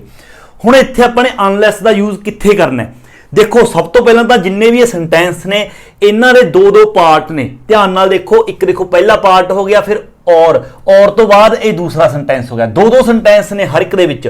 ਇਸੇ ਤਰ੍ਹਾਂ ਇਹ ਪਹਿਲਾ ਹੋ ਗਿਆ, ਔਰ ਤੋਂ ਬਾਅਦ ਇਹ ਆਪਣਾ ਦੂਸਰਾ ਹੋ ਗਿਆ, ਇਸੇ ਤਰ੍ਹਾਂ ਇਹਦੇ ਵਿੱਚ ਵੀ ਔਰ ਤੋਂ ਬਾਅਦ ਦੂਸਰਾ, ਮਤਲਬ 2-2 ਸੈਂਟੈਂਸ ਨੇ। ਹੁਣ ਆਪਾਂ ਨੇ ਕਰਨਾ ਕੀ ਹੈ, ਇਹ 2 ਤਰ੍ਹਾਂ ਦੇ ਨਾਲ ਬਣ ਸਕਦੇ ਨੇ, 2 ਤਰੀਕਿਆਂ ਦੇ ਨਾਲ ਆਪਾਂ ਅਨਲੈਸ ਦਾ ਯੂਜ਼ ਕਰਕੇ ਸੈਂਟੈਂਸ ਬਣਾਵਾਂਗੇ, ਸੈਂਸ ਹੈ ਜਿਹੜੀ ਸੇਮ ਰਹੂਗੀ। ਸਭ ਤੋਂ ਪਹਿਲਾ ਤਰੀਕਾ ਤਾਂ ਦੇਖੋ ਇਹ ਰਿਹਾ ਪਹਿਲੇ ਵਾਲਾ। ਪਹਿਲੇ ਵਾਲੇ ਦੇ ਵਿੱਚ ਕੀ ਕਰਨਾ ਹੈ, ਆਪਣੇ ਕੋਲ ਦੇਖੋ 2-2 ਸੈਂਟੈਂਸ ਨੇ, ਪਹਿਲਾ ਸੈਂਟੈਂਸ ਤੇ ਦੂਸਰਾ ਸੈਂਟੈਂਸ। ਠੀਕ ਹੈ, ਤੁਸੀਂ ਨੇ ਕੀ ਕਰਨਾ ਹੈ, ਸਭ ਤੋਂ ਪਹਿਲਾਂ ਸਟਾਰਟਿੰਗ ਤੋਂ ਬਣਾਉਣ ਲੱਗ ਜਾਣਾ ਹੈ। ਜਿਹੜਾ ਪਹਿਲਾ ਸੈਂਟੈਂਸ ਹੈ ਇੱਥੋਂ ਹੀ ਤੁਸੀਂ ਨੇ ਨੀਚੇ ਇਹੀ ਚੀਜ਼ ਸੇਮ ਬਣਾਉਣ ਲੱਗ ਜਾਣੀ ਹੈ। ਔਰ ਕਰਨਾ ਕੀ ਹੈ, ਸਭ ਤੋਂ ਪਹਿਲਾਂ ਫਸਟ ਦੇ ਵਿੱਚ ਤੁਸੀਂ ਨੇ ਅਨਲੈਸ ਦਾ ਯੂਜ਼ ਕਰਨਾ ਹੈ। ਪਹਿਲੇ ਸੈਂਟੈਂਸ ਦੀ ਗੱਲ ਹੋ ਰਹੀ ਹੈ ਇਹ, ਪਹਿਲਾਂ ਅਨਲੈਸ ਯੂਜ਼ ਕਰਨਾ ਹੈ, ਉਸ ਤੋਂ ਬਾਅਦ ਪਲੱਸ ਸਬਜੈਕਟ। ਪਹਿਲੇ ਸੈਂਟੈਂਸ ਦੇ ਵਿੱਚ ਜਿਹੜਾ ਆਪਣਾ ਸਬਜੈਕਟ ਰਹੂਗਾ, ਹੋ ਸਕਦਾ ਹੈ ਕਈ ਵਾਰ ਇਹ ਸਬਜੈਕਟ ਨਾ ਵੀ ਦੇਣ, ਤਾਂ ਆਪਾਂ ਪੂਰਾ ਸੈਂਟੈਂਸ ਪੜ੍ਹ ਕੇ ਆਪਾਂ ਨੂੰ ਗੈਸ ਹੋ ਜਾਏਗਾ ਕਿ ਸਬਜੈਕਟ ਕਿਹੜਾ ਹੋਏਗਾ ਤਾਂ ਉੱਥੇ ਆਪਾਂ ਉਹ ਸਬਜੈਕਟ ਲਾ ਦੇਣਾ। ਉਹ ਵੀ ਕਦਾ ਸੈਂਟੈਂਸ ਹੈਗਾ ਤੁਹਾਨੂੰ ਮੈਂ ਮੌਕੇ ਤੇ ਸਮਝਾਉਂਗਾ ਕਿਸ ਤਰ੍ਹਾਂ। ਸਭ ਤੋਂ ਪਹਿਲਾਂ ਅਨਲੈਸ ਦਾ ਯੂਜ਼ ਕਰਨਾ ਹੈ ਸ਼ੁਰੂ ਦੇ ਵਿੱਚ ਹੀ, ਪਹਿਲੇ ਸੈਂਟੈਂਸ ਦੀ, ਮਤਲਬ ਔਰ ਤੋਂ ਜਿਹੜਾ ਪਹਿਲਾ ਸੈਂਟੈਂਸ ਹੈ ਉਸ ਨੂੰ ਨੀਚੇ ਲਾਉਣਾ ਹੈ। ਉਸ ਦੇ ਵਿੱਚ ਤੁਸੀਂ ਨੇ ਸਭ ਤੋਂ ਪਹਿਲੇ ਸ਼ੁਰੂ ਦੇ ਵਿੱਚ ਅਨਲੈਸ ਹੈ ਜਿਹੜਾ ਉਹ ਲਾ ਦੇਣਾ। ਉਸ ਤੋਂ ਬਾਅਦ ਉਸ ਸੈਂਟੈਂਸ ਦੇ ਵਿੱਚ ਜੋ ਸਬਜੈਕਟ ਹੈ ਸੇਮ ਸਬਜੈਕਟ ਤੁਸੀਂ ਨੇ ਲਿਖ ਦੇਣਾ। ਉਸ ਤੋਂ ਬਾਅਦ ਤੁਸੀਂ ਨੇ ਵਰਬ ਦੀ ਫਸਟ ਫਾਰਮ ਦੇ ਨਾਲ ਐਸ ਜਾਂ ਈਐਸ ਦਾ ਯੂਜ਼ ਕਰਨਾ ਹੈ। ਉਹ ਤੁਸੀਂ ਦੇਖਣਾ ਹੈ, ਤੁਹਾਨੂੰ ਪਤਾ ਹੀ ਹੈ ਪ੍ਰੈਜ਼ੈਂਟ ਇੰਡੈਫੀਨਿਟ ਦੇ ਵਿੱਚ ਜੇਕਰ ਸਬਜੈਕਟ ਪਲੂਰਲ ਹੋਵੇ ਫਿਰ ਕੱਲਾ ਮਤਲਬ ਵਰਬ ਦੀ ਫਾਰਮ ਫਸਟ ਫਾਰਮ, ਜੇਕਰ ਸਿੰਗੂਲਰ ਹੋਵੇ ਤਾਂ ਉਸ ਦੇ ਨਾਲ ਐਸ ਜਾਂ ਈਐਸ ਦਾ ਆਪਾਂ ਯੂਜ਼ ਕਰਦੇ ਹਾਂ। ਮਤਲਬ ਕਿ ਹੋਰ ਵਿੱਚ ਕੋਈ ਵੀ ਉੱਥੇ ਹੈਲਪਿੰਗ ਵਰਬ ਹੈ ਕੈਨ, ਕੁਡ, ਸ਼ੁੱਡ, ਵੁੱਡ, ਉਹ ਤੁਸੀਂ ਨੇ ਡ੍ਰੌਪ ਆਊਟ ਕਰ ਦੇਣਾ। ਸਬਜੈਕਟ ਤੋਂ ਬਾਅਦ ਤੁਸੀਂ ਡਾਇਰੈਕਟ ਵਰਬ ਦੀ ਫਸਟ ਫਾਰਮ ਦਾ ਯੂਜ਼ ਕਰਨਾ, ਉਸ ਦੇ ਨਾਲ ਐਸ ਜਾਂ ਈਐਸ ਦੇਖਣਾ। ਉਸ ਤੋਂ ਬਾਅਦ ਪਲੱਸ ਆਬਜੈਕਟ, ਜੋ ਕੁਝ ਵੀ ਪਹਿਲੇ ਸੈਂਟੈਂਸ ਦੀ ਹਜੇ ਗੱਲ ਹੋ ਰਹੀ ਹੈ ਜੋ ਉਸ ਦੇ ਵਿੱਚ ਆਬਜੈਕਟ ਹੈਗਾ ਉਹ ਤੁਸੀਂ ਨੇ ਲਾ ਦੇਣਾ। ਉਸ ਤੋਂ ਬਾਅਦ ਲਾਉਣਾ ਕੋਮਾ, ਔਰ ਕੋਮਾ ਲਗਾ ਕੇ ਜਿਹੜਾ ਸੈਕੰਡ ਸੈਂਟੈਂਸ ਹੈ ਉਹ ਤੁਸੀਂ ਨੇ ਸੇਮ ਐਜ਼ ਇਟ ਉਸੇ ਤਰ੍ਹਾਂ ਤੁਸੀਂ ਨੇ ਲਗਾ ਦੇਣਾ। ਦੂਸਰਾ ਤਰੀਕਾ, ਦੂਸਰੇ ਤਰੀਕੇ ਦੇ ਵਿੱਚ ਕੀ ਹੈ, ਸਭ ਤੋਂ ਪਹਿਲਾਂ ਸ਼ੁਰੂ ਦੇ ਵਿੱਚ ਤੁਸੀਂ ਨੇ ਸੈਕੰਡ ਸੈਂਟੈਂਸ ਲਿਖਣਾ ਹੈ, ਔਰ ਤੋਂ ਬਾਅਦ ਆ ਜਿਹੜਾ ਸੈਕੰਡ ਸੈਂਟੈਂਸ ਤੁਸੀਂ ਨੇ ਸੇਮ ਲਿਖ ਦੇਣਾ, ਸੇਮ ਹੀ ਲਿਖ ਦੇਣਾ। ਉਸ ਤੋਂ ਬਾਅਦ ਪਲੱਸ ਅਨਲੈਸ, ਫਿਰ ਤੁਸੀਂ ਨੇ ਕੋਮਾ ਯੂਜ਼ ਨਹੀਂ ਕਰਨਾ ਜੇਕਰ ਦੂਸਰਾ ਤਰੀਕਾ ਆਪਾਂ ਯੂਜ਼ ਕਰ ਰਹੇ ਹਾਂ। ਉਸ ਤੋਂ ਬਾਅਦ ਤੁਸੀਂ ਨੇ ਪਹਿਲਾ ਸੈਂਟੈਂਸ ਸੇਮ ਲਿਖ ਕੇ, ਸੌਰੀ ਦੂਜਾ ਸੈਂਟੈਂਸ ਸੇਮ ਲਿਖ ਕੇ, ਇਹ ਦੂਸਰੇ ਵਾਲਾ ਇੱਥੇ ਸੇਮ ਲਿਖ ਕੇ ਉਸ ਤੋਂ ਬਾਅਦ ਪਲੱਸ ਅਨਲੈਸ ਦਾ ਯੂਜ਼ ਕਰਨਾ ਹੈ। ਉਸ ਤੋਂ ਬਾਅਦ ਪਹਿਲੇ ਵਾਲੇ ਸੈਂਟੈਂਸ ਦੀ ਗੱਲ ਹੋ ਰਹੀ ਹੈ ਹੁਣ, ਇਹ ਅਨਲੈਸ ਤੋਂ ਬਾਅਦ ਫਿਰ ਸਬਜੈਕਟ ਉਸੇ ਸੈਂਟੈਂਸ ਦਾ ਪਹਿਲੇ ਦਾ, ਫਿਰ ਵਰਬ ਦੀ ਫਸਟ ਫਾਰਮ ਉਸ ਦੇ ਨਾਲ ਐਸ ਜਾਂ ਐਸ, ਫਿਰ ਆਬਜੈਕਟ, ਮਤਲਬ ਕਿ ਆਹੀ ਵਾਲਾ ਸੇਮ ਇਹ ਪਿੱਛੇ, ਮਤਲਬ ਕਿ ਤੁਸੀਂ ਅੱਗੇ ਪਿੱਛੇ ਦੋਨੇ ਤਰੀਕਿਆਂ ਦੇ ਨਾਲ ਤੁਸੀਂ ਯੂਜ਼ ਕਰ ਸਕਦੇ ਹੋ। ਵੈਸੇ ਜ਼ਿਆਦਾ ਵਧੀਆ ਰਹੇਗਾ ਤੁਸੀਂ ਸੈਕੰਡ ਵਾਲੇ ਤਰੀਕੇ ਦੇ ਨਾਲ ਯੂਜ਼ ਕਰੋ ਤਾਂ ਵਧੀਆ ਹੋਏਗਾ। ਹੁਣ ਅਗਲੀ ਗੱਲ ਇੱਥੇ ਇਹ ਵੀ ਹੈ, ਇਹ ਤਾਂ ਮੈਂ ਤੁਹਾਨੂੰ ਸਿੰਪਲ ਜੀ ਗੱਲ ਦੱਸਤੀ ਕਿ ਤੁਸੀਂ ਕੀ ਕਰਨਾ ਹੈ, ਸੈਕੰਡ ਸੈਂਟੈਂਸ ਹੈ ਜਿਹੜਾ ਉਸ ਨੂੰ ਪਹਿਲਾਂ ਸੇਮ ਲਿਖ ਦੇਣਾ ਹੈ, ਉਸ ਤੋਂ ਬਾਅਦ ਪਹਿਲੇ ਦੇ ਨਾਲ ਅਨਲੈਸ ਲਾ ਕੇ ਤੁਸੀਂ ਨੇ ਇਸ ਤਰ੍ਹਾਂ ਬਣਾ ਦੇਣਾ, ਜਾਂ ਫਿਰ ਪਹਿਲੇ ਦੇ ਨਾਲ ਅਨਲੈਸ ਲਾ ਕੇ ਇਸ ਤਰ੍ਹਾਂ ਬਣਾ ਦੇਣਾ ਔਰ ਦੂਸਰਾ ਸੇਮ ਲਿਖ ਦੇਣਾ। ਹੁਣ ਕਈ ਵਾਰ ਇਹ ਵੀ ਹੋ ਸਕਦਾ ਹੈ, ਮੰਨ ਲਓ ਜਿਸ ਤਰ੍ਹਾਂ ਇਹ ਸੈਂਟੈਂਸ ਹੈ, you must try a bit hard, है ना, you must try a bit hard, और या फिर और you won't pass the exam, या फिर तुसी एग्जाम दे विचों पास नहीं होंगे। वैसे तो इस तरह ही आएगा, सही इसकी सीरीज है जी इस तरह सेंटेंस इस तरह लिखा जाएगा। बट कई बार जो स्टूडेंट्स ने कई बार ये सोच लेंगे ने भी जेकर पहले वाला सेंटेंस है ये सैकेंड सेंटेंस है, ये पहला लिखा गया, मान लो ये शुरू इस तरह होंदा होया you won't pass the exam, ठीक है, पहला ये लिखा गया, उस तो बाद आ गया you must try a bit hard और you must try a bit hard. पहली गल तो इस तरह आउंदा नहीं, क्यों, क्योंकि सब तो पहला तो सेंटेंस आपां ओ लिखदे हां, सब तो पहला जिहड़ा आपां काम करन दे लई कहने आ, उस तो बाद उस काम का नतीजा की निकलेगा, भी जेकर आपां ने वो काम नहीं किया उसका नतीजा की निकलेगा। तो उस दे लई एक सिंपल जी गल है, जिन्ने भी फ्यूचर दे इत्थे सेंटेंस ने, फ्यूचर वाले सेंटेंस ने, सैकेंड सेंटेंस जिन्ने भी देखोगे देखो फ्यूचर दे ने बिल, तो वो सेंटेंस ने जिहड़े एंड ते ही आउणगे, और जदों आपां बनावांगे फ्यूचर वाले जिहड़े सेंटेंस ने वो सेम लिखे जाणगे, और जिहड़े प्रेजेंट वाले सेंटेंस ने उन्हां दे नाल आपां अनलैस दा यूज़ आ जिहड़ा वो करांगे, मतलब कि फस्ट वाले ने जिहड़े उन्हां दे नाल आपां अनलैस दा यूज़ करांगे। सो फिलहाल इस एक्सरसाइज के लिए जिवें मैं तुहानूं समझाया इस तरह करो। आपां देखो सैकेंड वाले तरीके दे नाल करदे हां, ये बिल्कुल आसान है। सब तो पहला देखो आप शुरू करते हैं पहले का, ये की कह रहा है you must try a bit harder, तो बहुत ज़्यादा हार्ड ट्राई करना चाहिए, और you won't pass the exam, नहीं तो तुम एग्जाम के पास नहीं होवोगे। आप पहला सैकेंड सेंटेंस पूरा लिख लांगे, यू वॉन्ट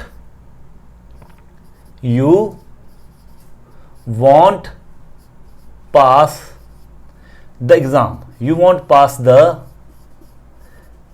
एग्जाम, ठीक है। उस तो बाद आप प्लस अनलैस, उस तो बाद प्लस आप लिखांगे सब्जैक्ट, तो सब्जैक्ट की है इस यू, अनलैस यू। उस तो बाद वर्ब की फस्ट फॉर्म की है, देखो मस्ट ये आप रहन देवांगे, वर्ब की फस्ट फॉर्म है ट्राई, अनलैस यू ट्राई। उस तो बाद ट्राई दे नाल देखो आप एस या एस का यूज नहीं किया, क्योंकि यू है प्लूरल है, तां करके ट्राई ही आएगा, ट्राइज नहीं आएगा। Unless you try a bit harder, objective जिहड़ा अपना है अगे सारा पार्ट आप लिख देंगे अ bit harder, try a bit harder, देखो इस तरह बनावांगे। और इसमें आप इस तरह भी लिख सकते हैं, ठीक है, unless you try a bit harder you won't, comma लगा के you won't pass the exam, इनू पीछे भी लिख सकते हैं, कोई प्रॉब्लम नहीं। देखो अगला, लिसन केयरफुली, कहते ध्यान दे नाल सुनो, और नहीं तो you won't know what to do, ਹੁਣ ਇਸ ਦੇ ਵਿੱਚ ਇੱਕ ਚੀਜ਼ ਹੋਰ ਵੀ ਹੈ, ਦੇਖੋ ਪਹਿਲੇ ਵਾਲੇ ਦੇ ਵਿੱਚ ਸਬਜੈਕਟ ਹੈ ਜਿਹੜਾ ਉਹ ਨਹੀਂ ਹੈਗਾ, ਬਟ ਜੇਕਰ ਤੁਸੀਂ ਦੇਖੋ ਇਹ ਜਿਹੜਾ ਸੈਂਟੈਂਸ ਹੈ ਇਹ ਇੱਕ ਬੰਦਾ ਕਿਸੇ ਸਾਹਮਣੇ ਵਾਲੇ ਪਰਸਨ ਨੂੰ, ਸੈਕੰਡ ਪਰਸਨ ਨੂੰ ਕਹਿ ਰਿਹਾ। ਕਿਉਂ? ਕਿਉਂਕਿ ਉਸ ਨੂੰ ਕਹਿ ਰਿਹਾ ਲਿਸਨ ਕੇਅਰਫੁਲੀ, ਧਿਆਨ ਨਾਲ ਸੁਣੋ। ਉਸ ਨੂੰ ਕਹਿ ਰਿਹਾ ਧਿਆਨ ਨਾਲ ਸੁਣੋ, ਨਹੀਂ ਤਾਂ ਤੁਹਾਨੂੰ ਨਹੀਂ, otherwise you won't know what to do, ਨਹੀਂ ਤਾਂ ਤੁਹਾਨੂੰ ਨਹੀਂ ਪਤਾ ਚੱਲੇਗਾ ਕੀ ਕਰਨਾ ਹੈ। ਇਹ ਦੋਨੇ ਚੀਜ਼ਾਂ ਉਸ ਨੂੰ ਕਹਿ ਰਿਹਾ। ਇਹਦਾ ਮਤਲਬ ਜਿਹੜਾ ਇੱਥੇ ਸਬਜੈਕਟ ਹੈ ਉਹ ਵੀ ਯੂ ਹੀ ਹੈ। ਇਹ ਤੁਸੀਂ ਨੇ ਆਪਣੇ ਕੋਲੋਂ ਮਤਲਬ ਕਿ ਤੁਹਾਨੂੰ ਪਤਾ ਲੱਗ ਜਾਣਾ, ਤੁਸੀਂ ਨੇ ਅਜ਼ਿਊਮ ਕਰ ਲੈਣਾ ਕਿ ਯੂ ਹੀ ਹੈ, ਠੀਕ ਹੈ। ਤਾਂ ਕਰਕੇ ਸਭ ਤੋਂ ਪਹਿਲਾਂ ਦੇਖੋ ਸਟਾਰਟ ਕਰੋ, ਯੂ ਵਾਂਟ ਨੋ, मतलब कि यू विल नॉट, है ना, यू विल नॉट नो, ਤੁਹਾਨੂੰ नहीं पता चलेगा what to do,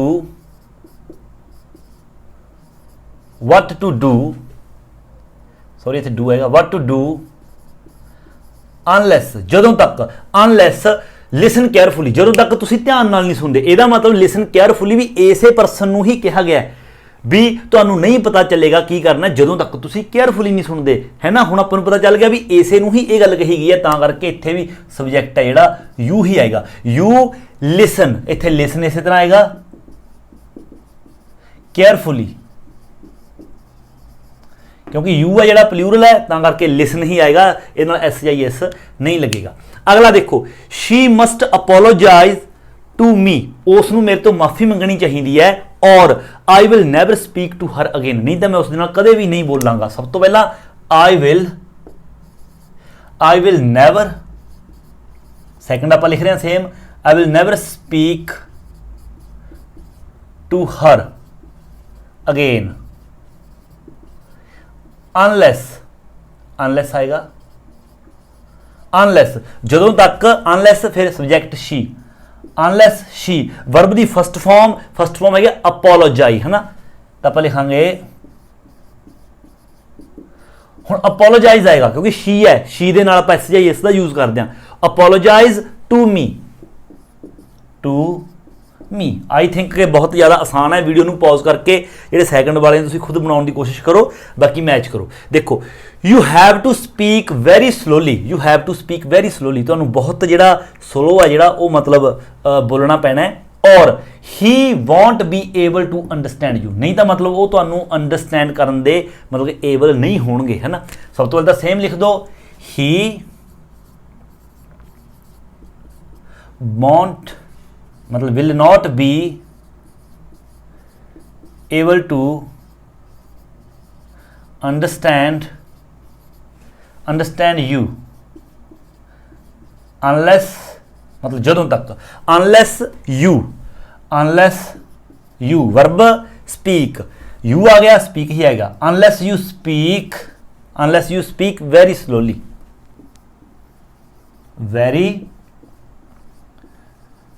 देखो बिल्कुल ही सिंपल ने, कोई इस वड्डी गल नहीं। बिजनेस मस्ट इंप्रूव सून, जिहड़ा बिजनेस है, ठीक है, बिजनेस मस्ट इंप्रूव सून, बिजनेस है जिहड़ा उसनूं बहुत जल्दी इंप्रूव है जिहड़ा वो करना पएगा, और नहीं तो the company will have to close, नहीं तो कंपनी नूं क्लोज करना पएगा। देखो द कंपनी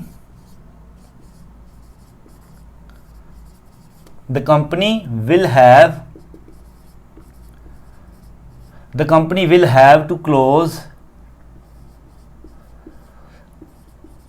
अनलेस, ठीक है, अनलेस इत्थे सब्जेक्ट आ गया बिजनेस, ठीक है, अनलेस बिजनेस, उस तो बाद इंप्रूव, तो इंप्रूव दे नाल आपां बिजनेस सिंगुलर है तो इंप्रूव्स, अनलेस बिजनेस इंप्रूव्स, उस तो बाद सून, इंप्रूव्स सून। सो इस तरह बिल्कुल ही ईजी है, तुसी चाहो तो पहले वाले जिहड़ा तरीका स्ट्रक्चर है उस दे मुताबिक भी बना सकते हो। ये भी करैक्ट है, ये भी करैक्ट है, जिहड़ा तुहानूं ठीक लगदा तुसीं उवें बना सकते हो, दोनों ही सेंटेंस उरा परा करके लिख सकते हो। बट जेकर पहले वाला बनाओगे तो जो पहला सेंटेंस होगा कंप्लीट, मतलब कि इत्थे तक तो एक कोमा जिहड़ा ये लाउणा नहीं भुलना जो तुसीं सैकंड वाला सेम लिखना है। सो ये सी अपनी इस यूनिट का अपना पार्ट फस्ट, एंड अगे अपनी इस यूनिट की नैक्सट जी एक्सरसाइज है, देखो वो आप करते हैं। इस भी आपने की करना है, अनलैस का यूज करना है। तुसीं ने करना किस तरह, आपको देखो ये सेंटेंस ने जिहड़े दिते हुए ने और ਜਿਹੜੇ ਸੈਂਟੈਂਸ ਨੇ ਆਪਾਂ ਨੇ ਸਭ ਤੋਂ ਪਹਿਲਾਂ ਇਹ ਸੈਂਟੈਂਸ ਪੜ੍ਹਨੇ ਨੇ। ਇਹ ਜਿਹੜੇ ਸੈਂਟੈਂਸ ਨੇ ਇਹ ਵੀ ਆਪਣੇ ਦੋ ਦੋ ਪਾਰਟਸ ਦੇ ਵਿੱਚ ਨੇ, ਮਤਲਬ ਕਿ ਦੋ ਦੋ ਸੈਂਟੈਂਸ ਨੇ ਹਰ ਇੱਕ ਦੇ ਵਿੱਚ। ਦੇਖੋ ਇਹ ਪਹਿਲਾ ਵਾਲਾ ਸੈਂਟੈਂਸ ਫੁੱਲ ਸਟਾਪ, ਇਹ ਅਗਲਾ ਸੈਂਟੈਂਸ ਇਸੇ ਤਰ੍ਹਾਂ, ਇਹ ਫਸਟ ਵਾਲਾ ਹੋ ਗਿਆ ਫੁੱਲ ਸਟਾਪ ਅਗਲਾ, ਹਰ ਇੱਕ ਦੇ ਵਿੱਚ ਇਸੇ ਤਰ੍ਹਾਂ ਨੇ। ਆਪਾਂ ਨੇ ਨੀਚੇ ਦੁਬਾਰੇ ਲਿਖਣਾ ਹੈ ਅਨਲੈਸ ਦਾ ਯੂਜ਼ ਕਰਕੇ। ਹੁਣ ਆਪਾਂ ਨੇ ਅਨਲੈਸ ਦਾ ਯੂਜ਼ ਕਰਕੇ ਕਿਸ ਤਰ੍ਹਾਂ ਲਿਖਣਾ ਹੈ, ਜਿਵੇਂ ਇੱਕ ਸੈਂਟੈਂਸ ਪੜ੍ਹਦੇ ਹਾਂ, ਜਿਵੇਂ ਕਿ ਇਹਨਾਂ ਨੇ ਪਹਿਲੇ ਸੈਂਟੈਂਸ ਦੇ ਵਿੱਚ ਲਿਖਿਆ ਹੈ the club is not open to everyone. ਜਿਹੜਾ ਕਲੱਬ ਹੈ ਉਹ ਹਰ ਇੱਕ ਦੇ ਲਈ ਓਪਨ ਨਹੀਂ ਹੈਗਾ। ਇਹ ਆਪਾਂ ਨੂੰ ਪਹਿਲਾਂ ਇਹਨਾਂ ਨੇ ਸਟੇਟਮੈਂਟ ਦਿੱਤੀ। ਹਰ ਇੱਕ ਦੇ ਵਿੱਚ ਪਹਿਲੇ ਸੈਂਟੈਂਸ ਦੇ ਵਿੱਚ ਆਪਾਂ ਨੂੰ ਇਹਨਾਂ ਨੇ ਸਟੇਟਮੈਂਟ ਦੇ ਕੇ ਸਮਝਾਇਆ ਕਿ ਅਸੀਂ ਕਹਿਣ ਦੀ ਕੋਸ਼ਿਸ਼ ਕੀ ਕਰ ਰਹੇ ਹਾਂ। ਔਰ ਜਿਹੜਾ ਅਗਲਾ ਸੈਂਟੈਂਸ ਹੈ ਸੈਕਿੰਡ, ਉਸ ਦੇ ਵਿੱਚ ਆਪਾਂ ਨੇ ਯੂਜ਼ ਕਰਨਾ ਹੈ ਅਨਲੈਸ। ਔਰ ਅੱਗੇ ਦੇਖੋ ਕੀ ਲਿਖਿਆ ਹੈ ਯੂ ਆਰ ਅਲਾਉਡ ਇਨ, ਤੁਸੀਂ ਇਸ ਦੇ ਵਿੱਚ ਅਲਾਉਡ ਹੋ only if you are a member, ਸਿਰਫ ਤਾਂ ਜੇਕਰ ਤੁਸੀਂ ਇਸ ਮਤਲਬ ਕਲੱਬ ਦੇ ਮੈਂਬਰ ਹੋ। ਹੁਣ ਆਪਾਂ ਨੇ ਅਨਲੈਸ ਦਾ ਯੂਜ਼ ਕਰਨਾ ਹੈ। ਪਹਿਲੀ ਗੱਲ ਤਾਂ ਦੇਖੋ ਸਟਰਕਚਰ ਹੈ ਜਿਹੜਾ ਇਹ ਵਾਲਾ ਬਣੇਗਾ। ਆਪਾਂ ਨੇ ਜਦੋਂ ਇੱਥੇ ਸੈਂਟੈਂਸ ਬਣਾਉਣਾ ਹੈ, ਧਿਆਨ ਦੇ ਨਾਲ ਸੁਣੋ, ਜਦੋਂ ਆਪਾਂ ਨੇ ਇੱਥੇ ਸੈਂਟੈਂਸ ਬਣਾਉਣਾ ਹੈ ਆਪਾਂ ਸਿਰਫ ਸੈਕਿੰਡ ਸੈਂਟੈਂਸ ਹੈ ਜਿਹੜਾ ਇਸ ਦੇ ਵਿੱਚੋਂ ਆਪਾਂ ਨੇ ਚੀਜ਼ਾਂ ਲੈਣੀਆਂ ਨੇ। ਹਾਲਾਂਕਿ ਫਸਟ ਦੇ ਵਿੱਚੋਂ ਵੀ ਕੁਝ ਆ ਸਕਦਾ ਹੈ, ਕਿਉਂਕਿ ਜਿਹੜੀਆਂ ਚੀਜ਼ਾਂ ਮੰਨ ਲਓ ਆਪਾਂ ਨੂੰ ਆਬਜੈਕਟ ਦੀ ਜ਼ਰੂਰਤ ਪਈ ਤਾਂ ਆਪਾਂ ਨੂੰ ਉਹ ਆਬਜੈਕਟ ਹੈ ਜਿਹੜਾ ਪਹਿਲੇ ਸੈਂਟੈਂਸ ਦੇ ਵਿੱਚੋਂ ਹੀ ਪਤਾ ਚੱਲੇਗਾ ਕਿ ਅਸਲ ਦੇ ਵਿੱਚ ਆਬਜੈਕਟ ਹੈ ਕੀ। ਔਰ ਕਈ ਸੈਂਟੈਂਸ ਦੇ ਵਿੱਚ ਸੈਕਿੰਡ ਦੇ ਵਿੱਚੋਂ ਹੀ ਸਾਰਾ ਕੁਝ ਮਿਲ ਜਾਏਗਾ। ਦੇਖੋ ਉਹ ਕਿਸ ਤਰ੍ਹਾਂ ਮਿਲ ਜਾਏਗਾ ਮੈਂ ਤੁਹਾਨੂੰ ਕਹਿਣਾ। ਹੁਣ ਇਹ ਸੋਚੋ, ਸਭ ਕੁਝ ਭੁੱਲ ਜਾਓ, ਬਣਾਉਣਾ ਕਿਸ ਤਰ੍ਹਾਂ? ਬਿਲਕੁਲ ਈਜ਼ੀ ਹੈ। ਤੁਸੀਂ ਇੱਕ ਵਾਰ ਸਾਰਾ ਪੜ੍ਹੋ, ਉਸ ਦੀ ਪੰਜਾਬੀ ਸਮਝੋ, ਉਸ ਤੋਂ ਬਾਅਦ ਜਦੋਂ ਆਪਾਂ ਦੁਬਾਰੇ ਬਣਾਵਾਂਗੇ ਅਨਲੈਸ ਦਾ ਯੂਜ਼ ਕਰਕੇ ਸਿਰਫ ਸੈਕਿੰਡ ਵਾਲੇ ਸੈਂਟੈਂਸ ਦੀ ਆਪਾਂ ਨੂੰ ਜ਼ਿਆਦਾ ਜ਼ਰੂਰਤ ਪਊਗੀ। ਦੇਖੋ ਸੈਕਿੰਡ ਸੈਂਟੈਂਸ ਦੇ ਵਿੱਚ ਤੁਸੀਂ ਨੇ ਇੱਥੇ ਜਦੋਂ ਦੁਬਾਰੇ ਬਣਾਉਣ ਲੱਗਣਾ ਹੈ, ਸੈਕਿੰਡ ਸੈਂਟੈਂਸ ਦੇਖਣਾ ਹੈ ਤਾਂ ਬਣਾਉਣਾ ਕੀ ਹੈ? ਸਭ ਤੋਂ ਪਹਿਲਾਂ ਅਸੀਂ ਸਬਜੈਕਟ ਲਵਾਂਗੇ ਸੈਕਿੰਡ ਸੈਂਟੈਂਸ ਵਾਲਾ ਹੀ, ਜਿਸ ਤਰ੍ਹਾਂ ਇੱਥੇ ਹੀ ਹੈ ਹੀ, ਦ ਡਾਕਟਰ ਹੈ ਦ ਡਾਕਟਰ। ਉਸ ਤੋਂ ਬਾਅਦ ਹੈਲਪਿੰਗ ਵਰਬ ਸੇਮ ਉਹੀ ਪਹਿਲੇ ਵਾਲੇ ਜਿਹੜੇ ਆਪਣਾ ਸੈਕਿੰਡ ਵਾਲੇ ਸੈਂਟੈਂਸ ਦੇ ਵਿੱਚ, ਜੋ ਇੱਥੇ ਵਿਲ ਹੈ, ਇੱਥੇ ਮੰਨ ਲਓ ਇੱਥੇ ਵਿਲ ਹੈ ਹਨਾ, ਇੱਥੇ ਐਮ ਹੈ, ਤਾਂ ਸੇਮ ਉਹੀ ਹੈਲਪਿੰਗ ਵਰਬ ਲਓਗੇ ਔਰ ਉਸ ਦੇ ਨਾਲ ਪਲੱਸ ਨੋਟ, ਉਸ ਨੂੰ ਨੈਗੇਟਿਵ ਕਰੋਗੇ। ਮਤਲਬ ਕਿ ਦ ਡਾਕਟਰ ਵਿਲ ਹੈ ਤਾਂ ਆਪਾਂ ਕਰਾਂਗੇ ਦ ਡਾਕਟਰ ਵਿਲ ਨੋਟ ਜਾਂ ਫਿਰ ਵੋਂਟ, ਠੀਕ ਹੈ।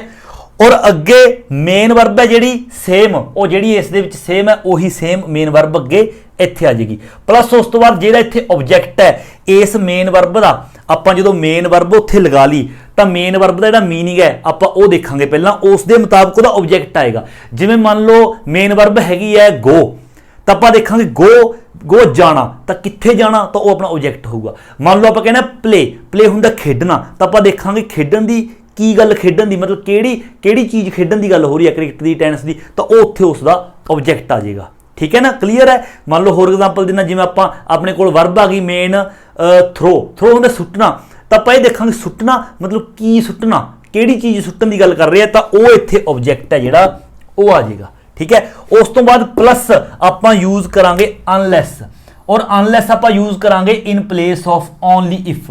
ਸਾਰਿਆਂ ਦੇ ਸੈਕਿੰਡ ਸੈਂਟੈਂਸ ਦੇ ਵਿੱਚ ਦੇਖੋ ਓਨਲੀ ਇਫ ਦਾ ਯੂਜ਼ ਹੈ ਜਿਹੜਾ ਉਹ ਕੀਤਾ ਗਿਆ। ਆਪਾਂ ਇਸ ਓਨਲੀ ਇਫ ਦੀ ਜਗ੍ਹਾ ਤੇ ਆਪਾਂ ਅਨਲੈਸ ਦਾ ਯੂਜ਼ ਕਰਨਾ ਹੈ। ਔਰ ਜਦੋਂ ਇਸ ਓਨਲੀ ਇਫ ਦੀ ਜਗ੍ਹਾ ਤੇ ਆਪਾਂ ਨੇ ਅਨਲੈਸ ਦਾ ਯੂਜ਼ ਕਰ ਲਿਆ, ਬਾਕੀ ਜਿਹੜਾ ਰੈਸਟ ਪਾਰਟ ਹੈ ਬਾਕੀ ਉਹ ਸੇਮ ਉਸੇ ਤਰ੍ਹਾਂ ਲਿਖ ਦਾਂਗੇ। ਹੁਣ ਇੱਥੇ ਰਹੀ ਗੱਲ ਇਹ ਜਿਹੜੀ ਮੈਂ ਤੁਹਾਨੂੰ ਕਿਹਾ ਕਿ ਆਪਾਂ ਸਬਜੈਕਟ ਸੇਮ ਲਵਾਂਗੇ ਸੈਕਿੰਡ ਸੈਂਟੈਂਸ ਵਾਲਾ, ਹੈਲਪਿੰਗ ਵਰਬ ਸੇਮ ਲਵਾਂਗੇ, ਉਸ ਨੂੰ ਆਪਾਂ ਪੋਜ਼ਿਟਿਵ ਤੋਂ ਨੈਗੇਟਿਵ ਬਣਾ ਦਾਂਗੇ, ਨੋਟ ਕਰ ਦਾਂਗੇ। ਉਸ ਦਾ ਕਾਰਨ ਇਹੀ ਹੈ ਕਿਉਂਕਿ ਓਨਲੀ ਇਫ ਲੱਗਿਆ ਇੱਥੇ, ਤਾਂ ਓਨਲੀ ਇਫ ਤੋਂ ਜਦੋਂ ਆਪਾਂ ਅਨਲੈਸ ਕਰ ਦਾਂਗੇ ਤਾਂ ਅਨਲੈਸ ਹੈ ਜਿਹੜਾ ਉਹ ਇੱਕ ਨੈਗੇਟਿਵਿਟੀ ਨੂੰ ਦਰਸਾਉਂਦਾ ਹੈ। ਅਨਲੈਸ ਦਾ ਮਤਲਬ ਹੁੰਦਾ ਜਦੋਂ ਤੱਕ ਕਿ ਤੁਹਾਡੇ ਲਈ ਕੋਈ ਚੀਜ਼ ਇਹ ਚੀਜ਼ ਨਹੀਂ ਹੋਵੇਗੀ, ਔਰ ਓਨਲੀ ਇਫ ਦਾ ਮਤਲਬ ਹੁੰਦਾ ਓਨਲੀ ਇਫ ਵੀ ਜੇਕਰ ਤੁਹਾਡੇ ਕੋਲ ਇਹ ਚੀਜ਼ ਹੈਗੀ ਹੈ। ਮਤਲਬ ਕਿ ਦੇਖੋ ਜ਼ਿਆਦਾ ਪਜ਼ਲ ਹੋਣ ਦੀ ਜ਼ਰੂਰਤ ਨਹੀਂ ਇਸ ਦੇ ਵਿੱਚ। ਇਸ ਤਰ੍ਹਾਂ ਦਾ ਤੁਹਾਨੂੰ ਕੋਈ ਵੀ ਸੈਂਟੈਂਸ ਆਇਆ ਓਨਲੀ ਇਫ ਇੱਥੇ ਹੋਇਆ ਔਰ ਉਹਨਾਂ ਨੇ ਕਿਹਾ ਕਿ ਅਨਲੈਸ ਦਾ ਯੂਜ਼ ਕਰਨਾ ਹੈ, ਤਾਂ ਬਸ ਤੁਸੀਂ ਆਹ ਸਟਰਕਚਰ ਯਾਦ ਰੱਖੋ। ਜ਼ਿਆਦਾ ਉਲਝਣਬਾਜ਼ੀ ਦੇ ਵਿੱਚ ਪਾਓਗੇ ਤਾਂ ਤੁਹਾਡੇ ਕੁਝ ਵੀ ਸਮਝ ਨਹੀਂ ਆਉਣਾ। ਓਨਲੀ ਇਫ ਦੀ ਜਗ੍ਹਾ ਤੇ ਜਦੋਂ ਅਨਲੈਸ ਦਾ ਯੂਜ਼ ਕਰਨਾ, ਇਸ ਤਰ੍ਹਾਂ ਦਾ ਸੈਂਟੈਂਸ ਆ ਗਿਆ, ਸੈਕਿੰਡ ਵਾਲਾ ਸੈਂਟੈਂਸ ਮਤਲਬ ਕਿ ਓਨਲੀ ਇਫ ਵਾਲਾ ਸੈਂਟੈਂਸ ਉਹ ਲੈਣਾ ਤੁਸੀਂ ਨੇ। ਪਹਿਲੇ ਤੋਂ ਸਿਰਫ ਤੁਸੀਂ ਨੇ ਕਲੂ ਲੈਣਾ ਹੈ ਕਿ ਕਿਸ ਦੀ ਗੱਲ ਹੋ ਰਹੀ ਹੈ, ਸਿਚੁਏਸ਼ਨ ਦਾ ਪਤਾ ਲੱਗ ਜਾਏਗਾ। ਤਾਂ ਉਸ ਦਾ ਸਬਜੈਕਟ, ਉਸ ਦਾ ਹੈਲਪਿੰਗ ਵਰਬ, ਉਸ ਦੇ ਨਾਲ ਨੈਗੇਟਿਵ। ਜੇਕਰ ਵਿਲ ਹੈ ਵਿਲ ਨੋਟ, ਇਜ਼ ਹੈ ਇਜ਼ ਨੋਟ, ਹੈ ਨਾ, ਆਰ ਹੈ ਆਰ ਨੋਟ, ਉਸੇ ਤਰ੍ਹਾਂ। ਉਸ ਤੋਂ ਬਾਅਦ ਮੇਨ ਵਰਬ, और मेन वर्ब सेम ਜਿਹੜੀ ਉੱਥੇ ਹੋਏਗੀ, ਠੀਕ ਹੈ, ਫਸਟ ਏ ਹੋਏਗੀ, ਸੇਮ ਮੇਨ ਵਰਬ। ਉਸ ਤੋਂ ਬਾਅਦ ਆਬਜੈਕਟ ਹੈ, ਆਬਜੈਕਟ ਇਸ ਮੇਨ ਵਰਬ ਦੇ ਮੁਤਾਬਕ ਆਪਾਂ ਨੂੰ ਪਤਾ ਹੀ ਚੱਲ ਜਾਏਗਾ। ਵੈਸੇ ਤਾਂ ਦਿੱਤਾ ਹੀ ਹੋਏਗਾ, ਜੇਕਰ ਨਾ ਦਿੱਤਾ ਹੋਇਆ ਆਪਾਂ ਨੂੰ ਪਹਿਲੇ ਦੇ ਵਿੱਚੋਂ ਪਤਾ ਚੱਲ ਜਾਏਗਾ ਕਿ ਆਬਜੈਕਟ ਕੀ ਹੈ। ਉਸ ਤੋਂ ਬਾਅਦ ਓਨਲੀ ਇਫ ਦੀ ਜਗ੍ਹਾ ਤੇ ਅਨਲੈਸ ਯੂਜ਼ ਕਰਕੇ ਬਾਕੀ ਸਾਰਾ ਸੇਮ। ਦੇਖੋ ਮੈਂ ਸਮਝਾਉਣਾ। ਪਹਿਲਾ, the club is not open to everyone. ਜਿਹੜਾ ਕਲੱਬ ਹੈ ਉਹ ਹਰ ਇੱਕ ਦੇ ਲਈ ਓਪਨ ਨਹੀਂ ਹੈਗਾ। You are allowed in only if you are a member. ਤੁਸੀਂ ਇਸ ਦੇ ਵਿੱਚ ਅਲਾਉਡ ਹੋ only if you are a member, ਜੇਕਰ ਸਿਰਫ ਤੁਸੀਂ ਮੈਂਬਰ ਹੋ ਤਾਂ। ਹੁਣ ਆਪਾਂ ਦੇਖੋ ਬਣਾਵਾਂਗੇ। ਆਪਾਂ ਸਭ ਤੋਂ ਪਹਿਲਾਂ ਇੱਥੇ ਯੂ ਹੈਲਪਿੰਗ ਵਰਬ ਕੀ ਹੈ, ਦੇਖੋ ਆਰ ਹੈ, ਇੱਥੇ ਆਪਾਂ ਕਹਾਂਗੇ ਯੂ ਆਰ ਨॉट, ਚਾਹੇ ਅਲੱਗ-ਅਲੱਗ ਲਿਖ ਲਓ, ਯੂ ਆਰ ਨॉट। ਉਸ ਤੋਂ ਬਾਅਦ you are not allowed, allowed ਹੈ, ਸੇਮ ਆਪਾਂ ਵਰਬ ਲਿਖਾਂਗੇ। ਮੈਂ ਤੁਹਾਨੂੰ ਕਿਹਾ ਸੀ you are not allowed, you are not allowed. ਹੁਣ ਦੇਖੋ ਅਲਾਉਡ, ਤੁਸੀਂ ਅਲਾਉਡ ਨਹੀਂ ਹੈਗੇ। ਹੁਣ ਆਪਾਂ ਆਬਜੈਕਟ ਲਾਉਣਾ। ਹੁਣ ਆਪਾਂ ਆਬਜੈਕਟ ਇਹ ਦੇਖਾਂਗੇ, ਆਪਾਂ ਨੂੰ ਇਹ ਕਹਿ ਰਿਹਾ ਤੁਸੀਂ ਅਲਾਉਡ ਨਹੀਂ, ਵੀ ਅਲਾਉਡ ਨਹੀਂ ਆਪਾਂ ਕਿੱਥੇ ਅਲਾਉਡ ਨਹੀਂ ਹੈਗੇ, है ना, कितने नहीं अलाउड है, तो अपन पता चल रहा है, कहते the club is not open to everyone. Club सारे लिए ओपन नहीं है। You are not allowed in मतलब कि तुसी क्लब दे विच अलाउड नहीं है। इत्थे गल हो रही है कि यू आर नॉट अलाउड कित्थे अलाउड नहीं है, in the club. In the club तुसी क्लब दे विच अलाउड नहीं है, इन द क्लब क्लब दे विच अलाउड नहीं है। उस तो बाद देखो ये हो गया सेम ऑब्जेक्ट हो गया। फिर अनलैस, ओनली इफ की जगह ते अनलैस, अनलैस उस तो बाद सेम लिख देंगे बाकी, unless you are a member. I hope के समझ गए।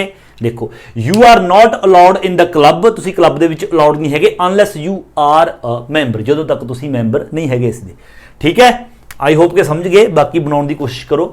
देख अगला, I don't want to go to the party alone. मैं पार्टी दे विच कल्ला नहीं जाना चाहता। हुण अगे देखो, I am going only if, मैं जावांगा सिर्फ तां only if you go too, जेकर तुसी भी जावोगे। ओके स्टार्ट करो।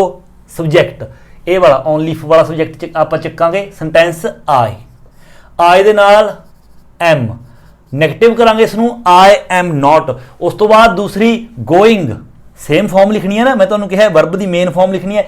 सेम गोइंग है तो गोइंग। हुण आपां ये देखना है, गोइंग लिख लिया। हुण गोइंग कहना आई एम नॉट गोइंग, मैं नहीं जा रहा। हुण वर्ब दी फॉर्म है गोइंग। हुण कित्थे नहीं जा रहा आपां वो देखना है, वो आपां नूं पता चलूगा कित्थे नहीं जा रहा। पढ़ो, कहना I don't want to go to the party, I am not going to the party, party दे विच नहीं जा रहा, टू द पार्टी। इस तरह अपने जो ऑब्जेक्ट है वह लेना है। ऑब्जेक्ट हो गया। फिर आप अनलैस, इत्थे alone, going to the party alone भी नाल लिख सकते हो, ये सारा आ सकता है, अलाउन भी लिख सकते हो। ओनली इफ की जगह पे अनलैस, बाकी तो सेम ही आ जाएगा, अनलैस यू गो टू, मतलब कि I am not going to the party alone, मैं पार्टी के इकल्ला नहीं जा रहा। अनलैस यू गो टू, जेकर तुसी नाल भी मतलब नहीं जा रहे। तीसरा, don't worry about the dog, कहना don't worry about the dog, कुत्ते तो ना डरो। इट विल अटैक यू, है ना, इट विल अटैक यू, ये तुहानू अटैक करूगा ओनली इफ सिर्फ तां यू मूवड सडनली, जेकर तुसी एकदम मूव करोगे। ठीक है, हुण सब तो पहला सैकेंड सेंटेंस शुरू करांगे। वैसे मैं तुहानू एक गल ये भी दसदा, तुसीं ने देख लिया हो अपनी बुक के उपर, इन्हां ने आपां नू शुरू करके भी दिता है। ये मैं नहीं शुरू कर रहा क्योंकि आपां बिल्कुल स्टार्टिंग तो खुद कर रहे हैं। वैसे इन्हां ने अपनी जिहड़ी ग्रामर है उस इन्हां ने शुरू करके भी दिता है भी सैकेंड सेंटेंस तो शुरू करके दिता ने, सैकेंड सेंटेंस तो सॉरी थोड़ी जी बोलण दे विच काली बोलण दे चक्कर दे विच पजल हो जाता है, कई बार शब्द नहीं निकलते, है ना, सॉरी समझ लिया करो। वैसे आप शुरू तो ही करांगे, कोई गल नहीं। देखो it will attack you only if you move suddenly, जेकर तुसीं एकदम मूव करोगे फिर ये तुहाडे ते अटैक करूगा। इट विल, इट कौन है ये आपां नूं इत्थे, क्योंकि आपां दा नवां सेंटेंस बना रहे, आपां नूं इहदा पूरा नाम लिखना पऊगा। इट दी गल किस दी हो रही है, don't worry about the dog, ये डॉग दी गल हो रही है, तां करके इत्थे आपां द डॉग। उस तो बाद हैल्पिंग वर्ब की है विल नॉट, आप वॉन्ट भी लिख सकते हैं, विल नॉट भी लिख सकते हैं। द डॉग वॉन्ट, उस तो बाद वर्ब सेम अटैक, कहना डॉग अटैक नहीं करता। हुण किस ते अटैक करने की गल की गई है भी यू, तुहाडे ते, ऑब्जेक्ट इत्थों मिल गया यू। ओके, हुण ओनली इफ आ गया, ओनली इफ की जगह ते अनलैस यू बाकी सेम लिख दोगे, मूव सडनली। ओके क्लियर है, बिल्कुल आसान ही सीगा। अगला देखो fourth, Ben is not very talkative. ਜਿਹੜਾ बैन है वो ज़्यादा टॉकटिव बोलण वाला व्यक्ति नहीं हैगा।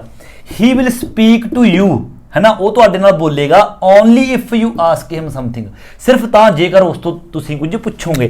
सब तो पहला आ गया ही तो बाद हैल्पिंग वर्ब है गया विल, तो उसका नाल उसदे negative he want, will not या फिर वॉन्ट भी आप कर सकते हैं। उस तो बाद मेन वर्ब सेम स्पीक, ही वॉन्ट स्पीक, वो नहीं बोलता, किस दे नाल नहीं बोलता, आपां नूं दस्सिया गया टू यू, तुहाडे नाल, मतलब कि ऑब्जेक्ट आपां नूं इत्थे देता टू यू। उस तो बाद ओनली इफ की जगह ते आपां अनलैस का यूज करांगे, बाकी सारा आपां उस तो बाद same, unless you ask him, unless you ask him something, unless you ask him something, he won't speak to you unless you ask him something। ਜਦੋਂ तक तुसी उस तो कुछ नहीं पुछदे ਉਹ मतलब ਉਦੋਂ तक नहीं बोलता। ठीक है, और अगला ਜਿਹੜਾ अपना हैगा फिफ्थ, इस दे विच की है, today is a public holiday, अज पब्लिक हॉलीडे है। The doctor will see you, the doctor will see you, ਜਿਹੜਾ डॉक्टर है ਤੁਹਾਨੂੰ मिलेगा ओनली इफ, सिर्फ ਤਾਂ इफ इट्स एन एमरजेंसी, जेकर एमरजेंसी है। सो इस ਜਿਹੜਾ अपना सेंटेंस है, इस सेंटेंस ਨੂੰ ਤੁਸੀਂ ਨੇ खुद बनाना है और खुद बना के ਤੁਸੀਂ ਨੇ कमेंट करना है। पिछों आंसर का चेपा नहीं लगाना, चीटिंग नहीं करनी, बिना चीटिंग करे ਤੁਸੀਂ ਨੇ कमेंट ਦੇ ਵਿੱਚ ਇਸ ਦਾ आंसर ਜਿਹੜਾ ਤੁਸੀਂ ਨੇ अपने आप लिख के दसना है। उस तो बाद मैं दसांगा कि ਤੁਹਾਡਾ आंसर ठीक है या फिर नहीं, बट चीटिंग बिल्कुल नहीं करनी। सो इस तरह ये वाला स्ट्रक्चर याद रखना है, इस दे मुताबिक सारे सेंटेंस बनाते जाने ने, बिल्कुल सिंपल है। सो ये सी अपनी इस यूनिट का अपना पार्ट सैकेंड। एंड अगे अपनी इस यूनिट का थर्ड पार्ट है जो आप देखते हैं की करना है। इस अपने की करना है, विच इज करैक्ट। देखो आपां ये सेंटेंस ने जोड़े 10 सेंटेंस दिते गए ने, हर एक सेंटेंस के दो दो ऑप्शन दिते गए हैं। जिस तरह देखो अनलैस एज लॉन्ग एज, हर एक दे अनलैस के नाल एक जी ऑप्शन आपां दूसरी दी गई है, वो as long as, providing, provided, so long as, कुछ भी हो सकता है। तो एक अनलैस है, आपां ने देखना है कि सेंटेंस दे विच किहड़ा करैक्ट है, अनलैस या फिर दूसरा। हुण तुहानूं पता ही है आपां कदों यूज करते हैं अनलैस का। अनलैस का यूज करते हैं जदों कंडीशन कोई इस तरह की हुंदी है भी, मान लो जिस तरह की मैं तुहानूं पहलां उदाहरण दित्ती सी, है ना, मैं तुहानूं पहलां उदाहरण दित्ती सी कि तुसीं एग्जाम दे विच्चों पास नहीं होवोगे जेकर, है ना, या फिर जदों तक आप इहदा मतलब कढ़िया सी जदों तक तुसीं नहीं पढ़ते, अनलैस यू रीड, भी जदों तक नहीं पढ़ते। इत्थे जदों आप अनलैस ला दिंदे आ, अनलैस यू रीड, जदों तक तुसीं नहीं पढ़ते। जिहड़ा अनलैस है वो अपने आप च एक नैगेटिव है, भी जदों तक ये काम नहीं करते, अनलैस का मतलब ये हुंदा है। और एज लॉन्ग एज या फिर सो लॉन्ग एज, प्रोवाइडिंग या फिर प्रोवाइडड, इन्हां दा मतलब हुंदा है कोई कंडीशन रखना, या फिर इन्हां दा मतलब इफ मतलब जेकर ये हुंदा है तां ये हुंदा है, मतलब कि कोई कंडीशन रखनी। ठीक है, वो तुहानूं पता है, बाकी देखो पढ़ के भी पता चलेगा। जिस तरह पहले दे विच है, देखो you can borrow my car, तुसीं मेरी कार है जिहड़ी ओह लिजा सकदे हो। अनलैस या एज लॉन्ग एज आ गया, दोवां विच इक लगाउणा है। और अगे you promise not to drive too fast, भी जेकर तुसीं प्रॉमिस करदे हो कि ज़्यादा तेज नहीं चलावोगे। देखो एक ही होगी कंडीशन रखती, भी जेकर तुसीं तेज नहीं चलावोगे तो मेरी गड्डी लिजा सकते हो, इसलिए आपां एज लॉन्ग एज का इत्थे आपां यूज कर लांगे। अगला देखो आई एम प्लेइंग टैनिस, देखो ये दोनों सेंटेंस ने जिहड़े इक्को जिहे ने, ध्यान नाल तुसीं ने इन्हां नूं रीड करना है, दोवां दा मतलब की निकलदा है। पहले दे विच मतलब सैकेंड कहना I am playing tennis tomorrow, मैं कहना टैनिस कल नूं खेडूंगा, ध्यान नाल सुनना है, मैं टैनिस कल नूं खेडूंगा। अगे की है अनलैस प्रोवाइडिंग इट रेन्स। हुण देखो जेकर आपां इत्थे प्रोवाइडिंग का यूज करते हैं मान लो, तो यदा मतलब ये हो जू कि कंडीशन रखती कि मैं कल नूं खेडूंगा जेकर बरखा हुंदी है। हुण ये तो देखो बिल्कुल उल्ट हो गया, आपां ये थोड़ी कहांगे कि मैं कल नूं खेडूंगा जेकर बरखा हुंदी है, भी जेकर बरखा हुंदी है मैं तां खेडूंगा कल नूं, जबकि आपां खेडदे कदों आ अनलैस इट रेन्स, भी जदों तक बरखा मतलब जेकर बरखा नहीं हुंदी या फिर जदों तक बरखा नहीं हुंदी। कहने का मतलब की है कि जिहड़ा पिछला है वो नैगेटिव आएगा। नैगेटिव क्यों आएगा? क्योंकि ये कह रहा है कि मैं कल नूं खेडूंगा, मतलब खेडूंगा उदों अनलैस इट रेन्स, भी अनलैस इट रेन्स जो बरखा नहीं होंगी, मतलब बरखा नहीं होगी, रुक जाएगी, इस करके इत्थे अनलैस आएगा। क्योंकि इस दी आपां नूं जिहड़ी नीड है लास्ट दी, ये नैगेटिव नीड है, क्योंकि जे बरखा रुकेगी फिर वो खेडणगे, तां करके इत्थे अनलैस आएगा। जे प्रोवाइडिंग ला दिंदे फिर तो इहदा मीनिंग ये बन जांदा कि जेकर बरखा हुंदी है मैं कल नूं खेडूंगा, जेकर बरखा हुंदी है भी जेकर बरखा होवेगी मैं तां खेडांगा, नहीं ये तो बिल्कुल उल्टा सेंस बन जू। बट अगले दे विच देखो इंटरस्टिंग, कहना I am playing tennis tomorrow, पहला तो सेम है, मैं टेनिस कल नूं खेडूंगा। अगे देखो अनलैस ते प्रोवाइडिंग इट डजंट रेन, हुण देखो हुण इत्थे हैगा इट डजंट रेन, बरखा नहीं हुंदी, हुण इत्थे आपां प्रोवाइडिंग दा यूज करांगे, क्योंकि प्रोवाइडिंग दा मतलब हुंदा है इफ, मतलब जेकर या फिर कोई कंडीशन रखनी। तो इत्थे देखो एक कंडीशन होगी, मैं कल नूं टेनिस खेडूंगा जेकर इट डजंट रेन, जेकर बरखा नहीं हुंदी, क्योंकि अनलैस तां अपने आप च ही एक नैगेटिव हुंदा है, तो इत्थे नैगेटिव पहलां तो ही दे रखिया है, तां करके कंडीशन होगी कि जेकर बरखा नहीं हुंदी तां मैं कल नूं खेडूंगा, कंडीशन रखती, ठीक है, तां करके इत्थे प्रोवाइडिंग आ गया। इत्थे अनलैस आपां यूज नहीं करांगे, पहले च करांगे। अगला fourth, I don't mind if you come home late, कहना जेकर तुसी घर लेट आउंदे हो आई डोंट माइंड, मैनू कोई प्रॉब्लम नहीं, बट अगे unless as long as you come in quietly, हुण देखो यू कम इन क्वाइटली, कहना जेकर तुसी चुपचाप आउंदे हो। हुण ये दसो जेकर इत्थे आपां अनलैस ला दांगे तो यदा मीनिंग मैं दसदा की बन जू, यदा मीनिंग ये बन जू कि मैनू कोई मैं माइंड नहीं करता जेकर तुसी घर लेट आउणे हो, unless you come in quietly, but भी जेकर तुसी चुपचाप नहीं आउंदे। हुण ये दसो भी जदों घरें कोई लेट आऊगा तो आपां उसनूं कंडीशन की रखांगे भी तू क्वाइटली चुपचाप आई, मतलब घर जे किसी ने लेट आउणा है आपां ये कहांगे ना भी रात हो जाएगी उदों तक भी तू चुपचाप घर आई, ਜਾਂ फिर आप ऐ कहांगे भी तू चुपचाप ना आई। जे आप अनलैस लाता ਇਹਦਾ मतलब तो यह हो जाऊगा कि यह चाहता है कि घर तू लेट आएगा आई डोंट माइंड, बट तू चुपचाप ना आई, रौला पाउंदा आई। जेकर एज लॉन्ग एज लगावांगे तो यह मतलब हो जाएगा कि कंडीशन रखती भी तू घर लेट बेशक आ जी, as long as you come in quietly, पर चुपचाप आई, भी घर लेट आ जी इफ भी जेकर तू चुपचाप आना है तो तू मैं माइंड नहीं करता बेशक रात को late uh ji. I hope कि तुम समझ रहे हो, मैं बहुत बरीकी दे समझाने की कोशिश करता है ना, ताकि कोई दिमाग दे विच कोई जिहड़ी है सवाल ना रह जाए। पंजवां देखो, आई एम गोइंग नाउ, मैं हुण जा रहा, आई एम गोइंग नाउ, मैं हुण जा रहा। अगे देखो अनलैस या provided you want me to stay, हुण कह रहा है जेकर इत्थे देखो प्रोवाइडेड लावांगे ਇਹਦਾ मतलब बन जू मैं हुण जा रहा जेकर तुसीं मैनूं रोकना चाहुंदे हो, मैं जा रहा जेकर तुसीं मैनूं रोकना चाहुंदे हो। जेकर अनलैस लावांगे तो यह मतलब हो जू मैं जा रहा, ठीक है, मैं जा रहा जिन्ना टाइम तुसी मैनू नहीं रोकदे, ये एग्जैक्ट बनता है भी जिन्ना टाइम तुसी मैनू नहीं रोकोगे तो नहीं फिर मैं जा रहा, मतलब जेकर तुसी मैनू नहीं रोकोगे तो फिर मैं जा रहा, जे रोकोगे तो ठहर जाऊंगा, इसलिए इत्थे अनलैस का यूज है टुकमा होगा, ठीक है। अगला छेवां, आई डोंट वॉच टीवी, कहना मैं टीवी नहीं देखता अनलैस या as long as I have got nothing else to do. हुण इत्थे देखो की लगावोगे, हुण जेकर आप इस तरह कहांगे मैं टीवी नहीं देखता, जेकर ये लगावांगे एज लॉन्ग एज जेकर मेरे लोवे जेकर मेरे कोल करन नूं कुछ भी नहीं है, ਇਹਦਾ मतलब हो गया जेकर मेरे कोल करन नूं कुछ भी नहीं है तो मैं टीवी नहीं देखता, ये तो गल नहीं बनी। जेकर अनलैस लगावांगे तो यह मतलब हो गया भी जदों तक मेरे कोले करन नूं कुछ नहीं हुंदा, जदों तक मेरे कोले करन नूं कुछ नहीं हुंदा आई डोंट वॉच टीवी, उदों तक मैं टीवी नहीं देखता, तां करके इत्थे अनलैस का यूज है जिहड़ा वो होएगा, ठीक है, भी जदों तक करन नूं कुछ नहीं हुंदा तो उदों तक मैं टीवी नहीं देखता, ठीक है। अगे सतवां, चिल्ड्रन आर अलाउड, देखो ये दोवें ध्यान नाल पढ़ियो, इंटरस्टिंग भी ने तो थोड़ा जिहा पजल भी कर सकते हैं, वैसे पजल होने वाली कोई गल नहीं हैगी, ध्यान नाल पढ़ो जी। देखो children are allowed to use the swimming pool, जेडे बच्चे ने उन्होंने स्विमिंग पूल यूज़ करना अलाउड है उन्होंने, अनलैस या provided they are with an adult.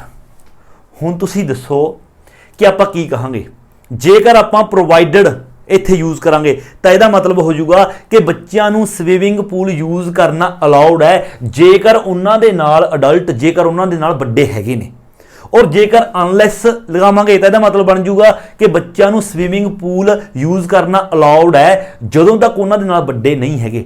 देखो ये तो उल्ट हो जाऊगा भी जदों तक बड़े नहीं है उदों तक स्विमिंग पूल यूज़ करना अलाउड है, ये तो उल्ट हो गया है ना, ये तो खतरा है।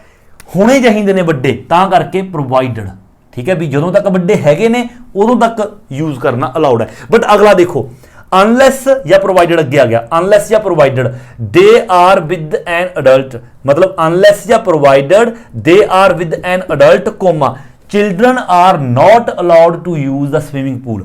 हुण इसका मतलब हो गया कि जिहड़े चिल्ड्रन ने उन्होंने स्विमिंग पूल यूज करना अलाउड नहीं हैगा।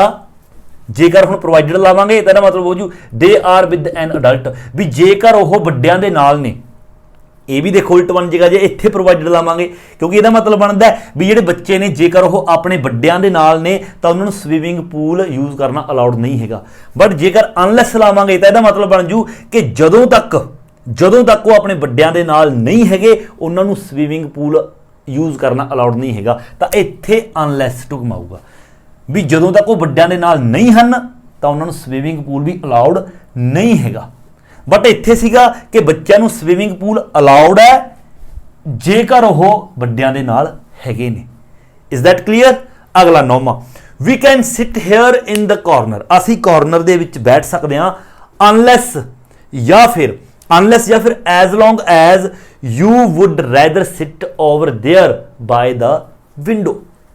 हुण देखो जेकर इत्थे एज लॉन्ग एज दा यूज करते हैं तो यह मतलब बन गया कि असी कॉर्नर दे विच बैठ सकते हैं, असी कॉर्नर 'च बैठ सकते हैं जेकर तुसी विंडो के नाल बैठना पसंद करते हो। हुण जेकर विंडो के नाल बैठना पसंद करता है फिर कॉर्नर दे विच क्यों बैठांगे? क्योंकि इत्थे ये कह रहा भी असी कॉर्नर दे विच बैठ जन्ने आ जदों तक अनलैस जदों तक तुसी विंडो दे नाल बाय द विंडो दे नाल बैठना पसंद नहीं करते, मतलब विंडो दे नाल बैठना तुसी पहल नहीं दिंदे उसनूं, है ना, तो आप कॉर्नर दे विच बैठ जन्ने जे नहीं चाहुंदे उहदे नाल बैठना। 10वां और holiday cost a lot of money, जेह्ड़े साडे हॉलीडे है ये कहंदा भी बहुत ज़्यादा पैसे खर्च आ जाएंगे, तो वी कहना डिड इट भी क्या सच्चियों आ जाएंगे? वो कहना वैल चल कहना कोई गल नहीं, वैल दैट डजंट मैटर, कहंदा कोई मैटर नहीं करता अनलैस या as long as you enjoyed yourself. हुण इत्थे की आएगा? हुण देखो इत्थे कहंदा जिहड़े पैसे ने डजंट मैटर वो कोई मैटर नहीं करते अनलैस यू इंजॉयड योरसैल्फ, जदों तक तुसी अपने आप को इंजॉय नहीं करते उदों तक पैसे कोई मैटर नहीं करते। देखो ये तो उल्ट हो गया ना एक गल। जेकर हुण आपां यही गल कहने आ भी पैसे ने जिहड़े कोई मैटर नहीं करते जेकर यू इंजॉयड योरसैल्फ, जेकर तुसी अपने आप को इंजॉय करते हो तो पैसे कोई मैटर नहीं करते। इत्थे एज लॉन्ग एज दा आपां यूज करांगे। हो सकता है थोड़े ਜਿਹੇ ਤੁਹਾਨੂੰ पजल करन, बट जिस तरह मैं ਤੁਹਾਨੂੰ कली कली पंजाबी इन्हां दी समझा के करवाउण दी कोशिश की है इस तरह एक दो बार प्रैक्टिस करो। बाकी मैं हर बार कहना कि सेंटेंस सेम ही आउंदे ने एग्जाम दे विच, तां इन्हां दी चंगी तरह प्रैक्टिस करो, आराम नाल कर आओगे, कोई प्रॉब्लम नहीं। बाकी जेकर तुहानूं अनलैस ते as long as provided providing दे विच अंतर समझ आ गया बरीकी नाल, फिर तुसीं आसानी दे नाल आप तो कर सकोगे। सो ये सी अपनी इस यूनिट का अपना पार्ट 3 एंड अगे अपनी इस यूनिट का लास्ट पार्ट करते हैं। इस दे विच आपां ने की करना है यूज योर ओन आइडियाज, अपने खुद के आइडिया लगाओ टू कंप्लीट दीज सेंटेंसेस। हालांकि मैं पहला तो कंप्लीट कर दिते ने, बिल्कुल आसान है, अपने खुद के आइडियाज लगाओ, इन्हां सेंटेंसेस नूं कंप्लीट करो। तुसी कुछ भी लगा सकते हो, जरूरी नहीं कि आपां ने जो आपां नूं बुक के पिछे आंसर दिते ने उही लाने ने।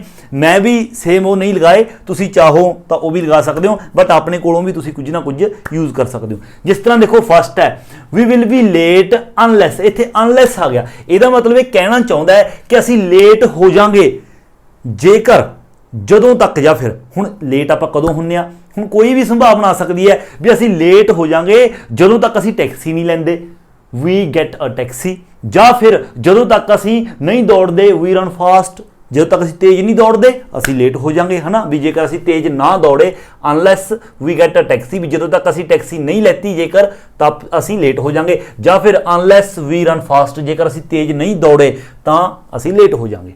ठीक है, अगे आई लाइक हॉट वैदर, मैनू कहते हॉट वैदर पसंद है, एज लॉन्ग एज मतलब यदा मतलब इफ या जेकर कंडीशन रखनी है कोई भी मैनू हॉट वैदर पसंद है जेकर it is not to hot ਜੇਕਰ ਇਹ ਜ਼ਿਆਦਾ ਹੌਟ ਨਾ ਹੋਵੇ, ਜਾਂ ਫਿਰ ਐਜ਼ ਲੌਂਗ ਐਜ਼ ਜੇਕਰ ਇਟ ਇਜ਼ ਵਿੰਟਰ ਸੀਜ਼ਨ, ਜੇਕਰ ਵਿੰਟਰ ਸੀਜ਼ਨ ਹੋਵੇ ਤਾਂ ਮੈਨੂੰ ਹੌਟ ਵੈਦਰ ਪਸੰਦ ਹੈ, ਕੁਝ ਵੀ ਕਹਿ ਸਕਦੇ ਹੋ।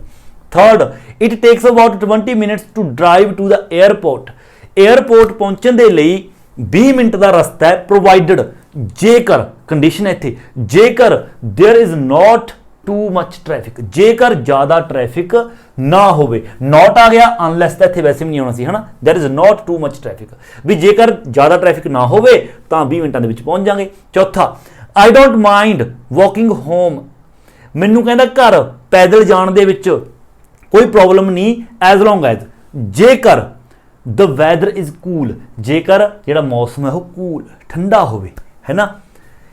आई like to walk to work, मैनू मतलब काम ते पैदल जाना पसंद है इन द मॉर्निंग, मॉर्निंग दे विच अनलैस जदों तक इट इज़ रेनिंग, भी जो तक वर्खा नहीं हुंदी, मतलब जे तक मतलब जदों तक वर्खा नहीं हुंदी मैनू काम ते जाना पसंद है पैदल, जेकर वर्खा हुंदी है फिर इत्थे कुछ होर आएगा। जेकर इत्थे हुंदा I don't like to walk, है ना, वर्क भी मैनू काम ते जाना पैदल जाना पसंद नहीं हैगा, है ना, अगे पैदल जाना पसंद नहीं हैगा, अगे हुंदा as long as it is raining, जेकर वर्खा हुंदी है तो मैनू पैदल जाना पसंद नहीं, जेकर अगे नैगेटिव आउंदा है तो उस तरह इत्थे एज लॉन्ग एज आ जांदा। ठीक है, इत्थे कह रहा कि मैनू काम ते जाना पसंद है पैदल अनलैस इट इज़ रेनिंग, जदों तक वर्खा नहीं हुंदी, भी जेकर वर्खा हो जाती है फिर नहीं मैं पैदल जांदा। छेवां, वी कैन मीट टूमोरो, असीं कल नूं मिल सकते हैं unless you have something to do, जदों तक तुहाडे लवे कोई करने नूं काम नहीं हैगा तो आपां कल नूं मिल सकते हैं। सतवां, I can lend you the money, मैं तुहानूं पैसे उधार दे सकदा, प्रोवाइडिंग जेकर इफ जेकर you return it next week, जेकर तुसी अगले हफ्ते अगले महीने मैनूं वापस कर दिंदे हो। 8वां, you will not achieve anything, तुसी कुछ भी अचीव नहीं कर सकते अनलैस जदों तक यू वर्क हार्ड, जदों तक तुसी हार्ड वर्क नहीं करते। सो बिल्कुल ईजी है, एक बार इसनूं थोड़ा जिहा दिमाग नाल समझ के तुसीं ने करना है, अपने कोलों कोई भी आंसर जिहड़ा तुसीं दे सकते हो। सो ये सी अपनी यूनिट नंबर 115। सो जेकर तुहानूं चंगी तरह समझ आई है तो वीडियो नूं लाइक शेयर ते कमेंट जरूर करो, जेकर कोई कमी पेशी रह जाती है एक बार दोबारा सुनिया करो, सारियां गल्लां तुहानूं क्लीयर हो जाणगीआं। सो वीडियो नूं लाइक शेयर ते कमेंट जरूर करो, और जेकर तुसीं चैनल उपर नवे हो तो चैनल नूं सबसक्राइब करना बिल्कुल नहीं भुलना। सो मिलदे हां अगली वीडियो लैके, उदों तक दिओ इजाजत। Thank you so much.